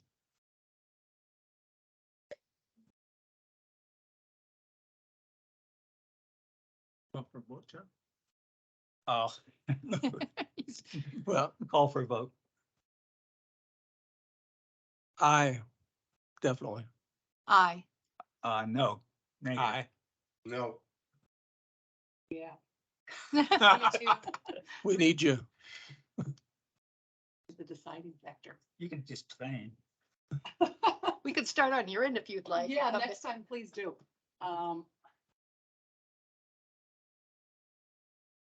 I'd say let's go for it. Yes. I think we've heard enough times about it. I think it's not a ton of money, and I think it's something we can do. I think we can go. I say yes. Motion is carried. 4-2. And where will you be funding this from? Wait, you My promised a question. cocktail party for us, though. Fast. It's not like you ladies.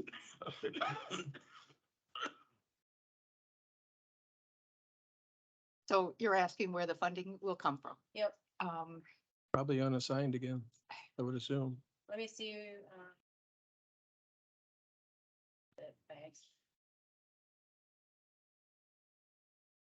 Did we put that on streets for Casella? That's what I'm gonna look. It should go, it technically should go under your roads. I just wanna make sure there's enough money. Say something briefly. You're very over budget on your road and sidewalk rate, so you would have to transfer to do it. we have to have a motion Move for some that. money from reserves. So you're, I can just ask, are you okay with me moving $18,000 from reserves to the road and sidewalk maintenance line to cover your motion to not exceed $18,000 to do the Matarita to pavers and numbering? Okay with that?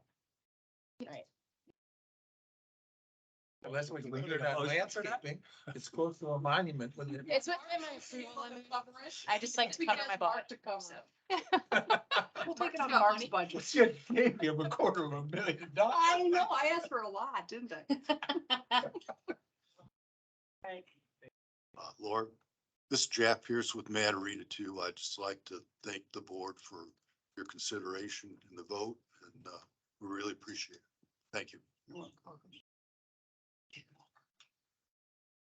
Cocktail party at John's house. I heard that. I think you're the first one who's ever done that, Jeff. We appreciate it. All right, what's our next? All right. All right, item E. Preserve permitting and environmental impact. I had a question with regard to this regarding golf cart use in the preserve. Because if we allowed the golf carts to use the boardwalk, we'd have to get an environmental impact statement. But I've just come to find out at the last meeting that the bridges that I was concerned about are Pelican Preserve assets and not CDD assets. So, I'm gonna verify that, but I'm 99% sure. So, yeah. so this goes away. That was easy. That was easy. Yeah. There you go. All right, item 8, subcommittee updates. Nope, we skipped one. Landscape maps update. I can give this. Thank you. Tony's still working on it. Okay. So, It's still a work in progress. yeah, I believe, he's gonna meet with Mr. Geppert. Yeah, next week. Yeah, actually, I think you guys are coming here. I'm gonna meet with you On Tuesday, to be exact. Yeah, it's Tuesday. We're meeting to go over it. Tony had some clarification that he needed from me, and then we're gonna meet to hopefully put this thing to bed or pretty close to put to bed. Including the. Yes, There you go. That's what we need. I got it on my list. That's what I'm looking at. It's on my list. All right. Now we can go to 8. Number 8, subcommittee updates. Any subcommittee? Doug is in Italy. Doug is off drinking a big red Tuscan wine right now.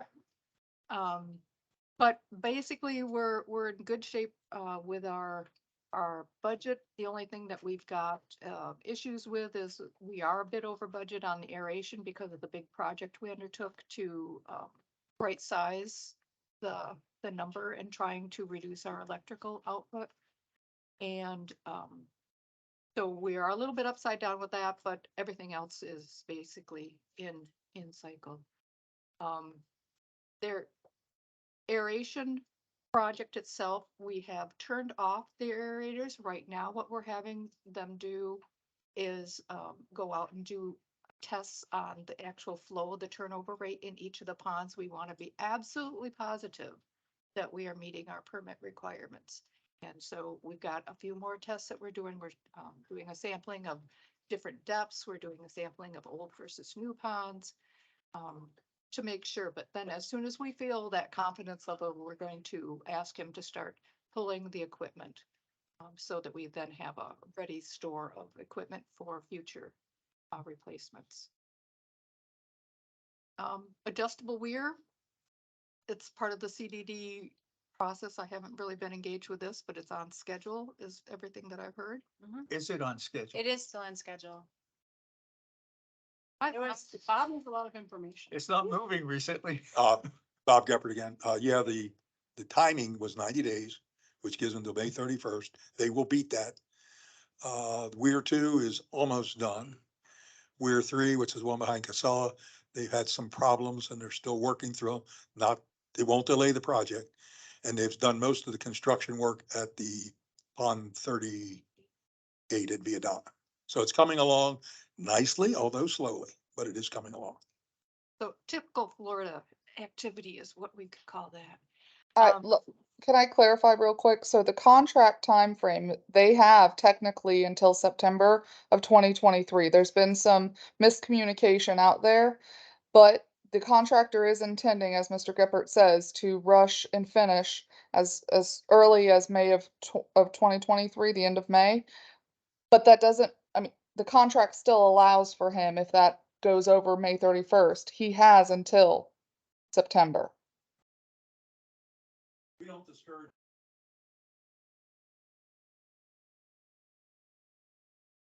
So then the last piece that I really wanted to cover is that I'd mentioned Jim Latham prior as a part of our ponds group.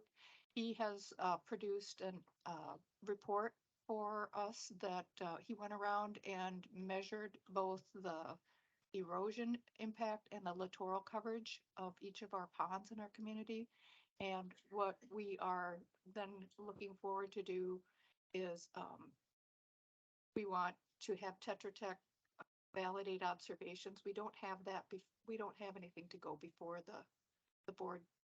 So for your thing there, what you're asking is for staff to reach out to Tetra Tech to get a task authorization. I am not going to give them a dollar amount because they will spend whatever you Don't give them a So I will ask them for a task authorization to view their findings of this pond study, and I'll bring that back at your next meeting.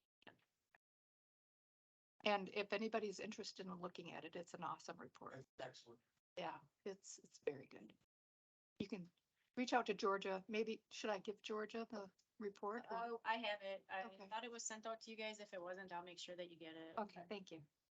Just very proud of it. It'll be in the, It wasn't sent out to us. it will be in the, No. it'll be on the Board of Supervisors. It's on the Board of Supervisors agenda for next Thursday. Got it. Okay. All right, I think that's everything that I had. Any other subcommittee reports? On. Member items. Any comments from here?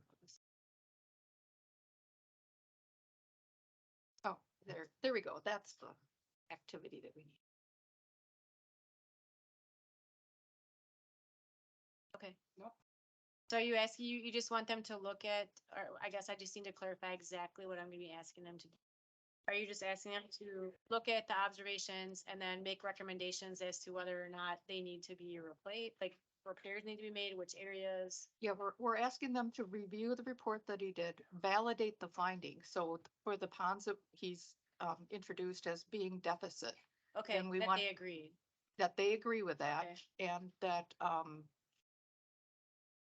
to see if we actually said wanted next steps. I didn't see anything in there, so basically you're just asking for them to review the report and validate the findings. And then if, come back to you and say, yes, we agree, these are deficit, the next steps then would be to ask them to produce plans to make repairs. That sounds Okay. perfect. Understood, just so I have clear direction, so I get what you guys want. I appreciate it. Thank you. Any other member comments? Any comments? Anybody from the You audience? can't that- ask. You have a request? Oh, but you.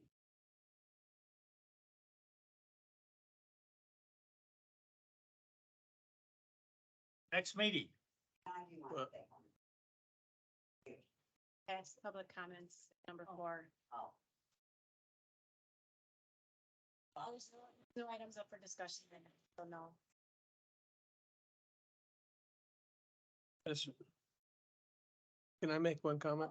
real quick? I thought we were supposed to be doing something for your project. Yes. I was gonna Um, bring that up as well. okay, So one of the things that I wanted us to go through was to make sure that we had a complete listing of all the projects that all the subcommittees have, so that we can go through and make sure that we're prioritizing them correctly and assigning them follow-up so that we don't lose track as we tend to do. I have not seen a combined listing come out, Laura. I haven't gotten any listings to combine. Okay, so I know Doug and I sent you some, Okay. and in the initial, He sent me Format. a stab 1 thing, which I got yesterday. no, that's the budget. Okay. So I'm talking about, I had sent Georgia in the form, and in there I had put like the things that we had decided as the ponds group were our major project. Sure. I And haven't then- gotten anything from any other committee. well, that's not, I sent 3 and Georgia sent them back and said that that's supposed to be done at the next meeting. That's where I thought that Okay, our I'll workshop check was with supposed to Georgia. be Yeah. and talking about that. So maybe we can put that as an item on our next meeting. I am putting it under next meeting agenda items. I appreciate it. So I don't know, Randy, had safety and security gone through and? Most of the items were on a project list that Laura had. Okay. But did they do early. this, I'm guessing, yeah. And I'll check with Mark. Yeah, I know for sure I didn't get anything from him. Yeah, he's only got a few other things going. I know he's not. A little bit of stuff. You have a big budget now. Yeah. Yeah, so let's. Right, are let's there look at any that. other items? So I have on here, I just want to make sure I'm missing anything. So I need to bring back to you guys at the next meeting, the task authorization to review the pond findings. And then we're gonna I'll compile the tracker, with the project priorities. Is there anything else that you would like to put on your agenda for next? Attorneys, I have a note to get that. There's no guarantees it'll be back by then, Marty. I have a note to request it. Okay. And can you do an official request to Tony to finish up our O and M delineation? I don't know. Well, it's not really an O and M delineation, it's more a property. Oh, well, yeah. okay, but, I'm meeting with him Tuesday, so. okay, all right. about a review of assets. I have that on my other sheet. That's all part of that. So Laura, what's the next step on the bicycle lane issue? Because It will have to go to the board. we'll go to the board of Uh-huh. supervisors? Yep. Okay. I'll bring that up as a, thing that came out of the Okay. PPAC meeting when will that Well- go to the board? next week. Next week? Yep. Then after that, we can look at a engineering study. Do you have somebody that you, Approval. do you want me to request Tetra Tech, get a TA for that too? Doesn't cost anything to get the TA. I can request it from them to get a quote. Have the engineering study done, if you'd like, since I'm already asking them for that, I can Yeah. just add that in there. You want an engineering stuff?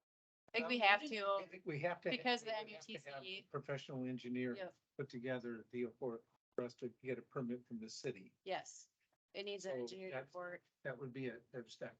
So I can ask for a quote. I can get a price. And would you like me to reach out? I know you guys have, we don't have to use Tetra Tech. You have kind of like an open thing with them, but I know that, the safety and security is used at Florida Transportation and. yeah, Florida Transportation, there's a reason why we, employed Florida Engineering Transportation or Transportation Engineering Company for the last couple of projects.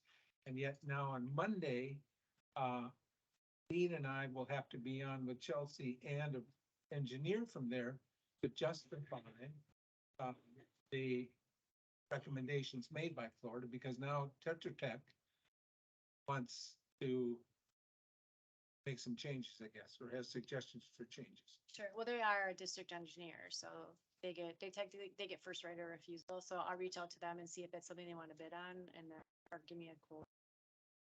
Okay. And if they say no, and if they're too busy, then If we you can give reach us some out. advisement on that, I Yeah. appreciate it. Sure. I'll make those 2 requests of them. Any other items? I will accept the motion to adjourn by anybody. I made it.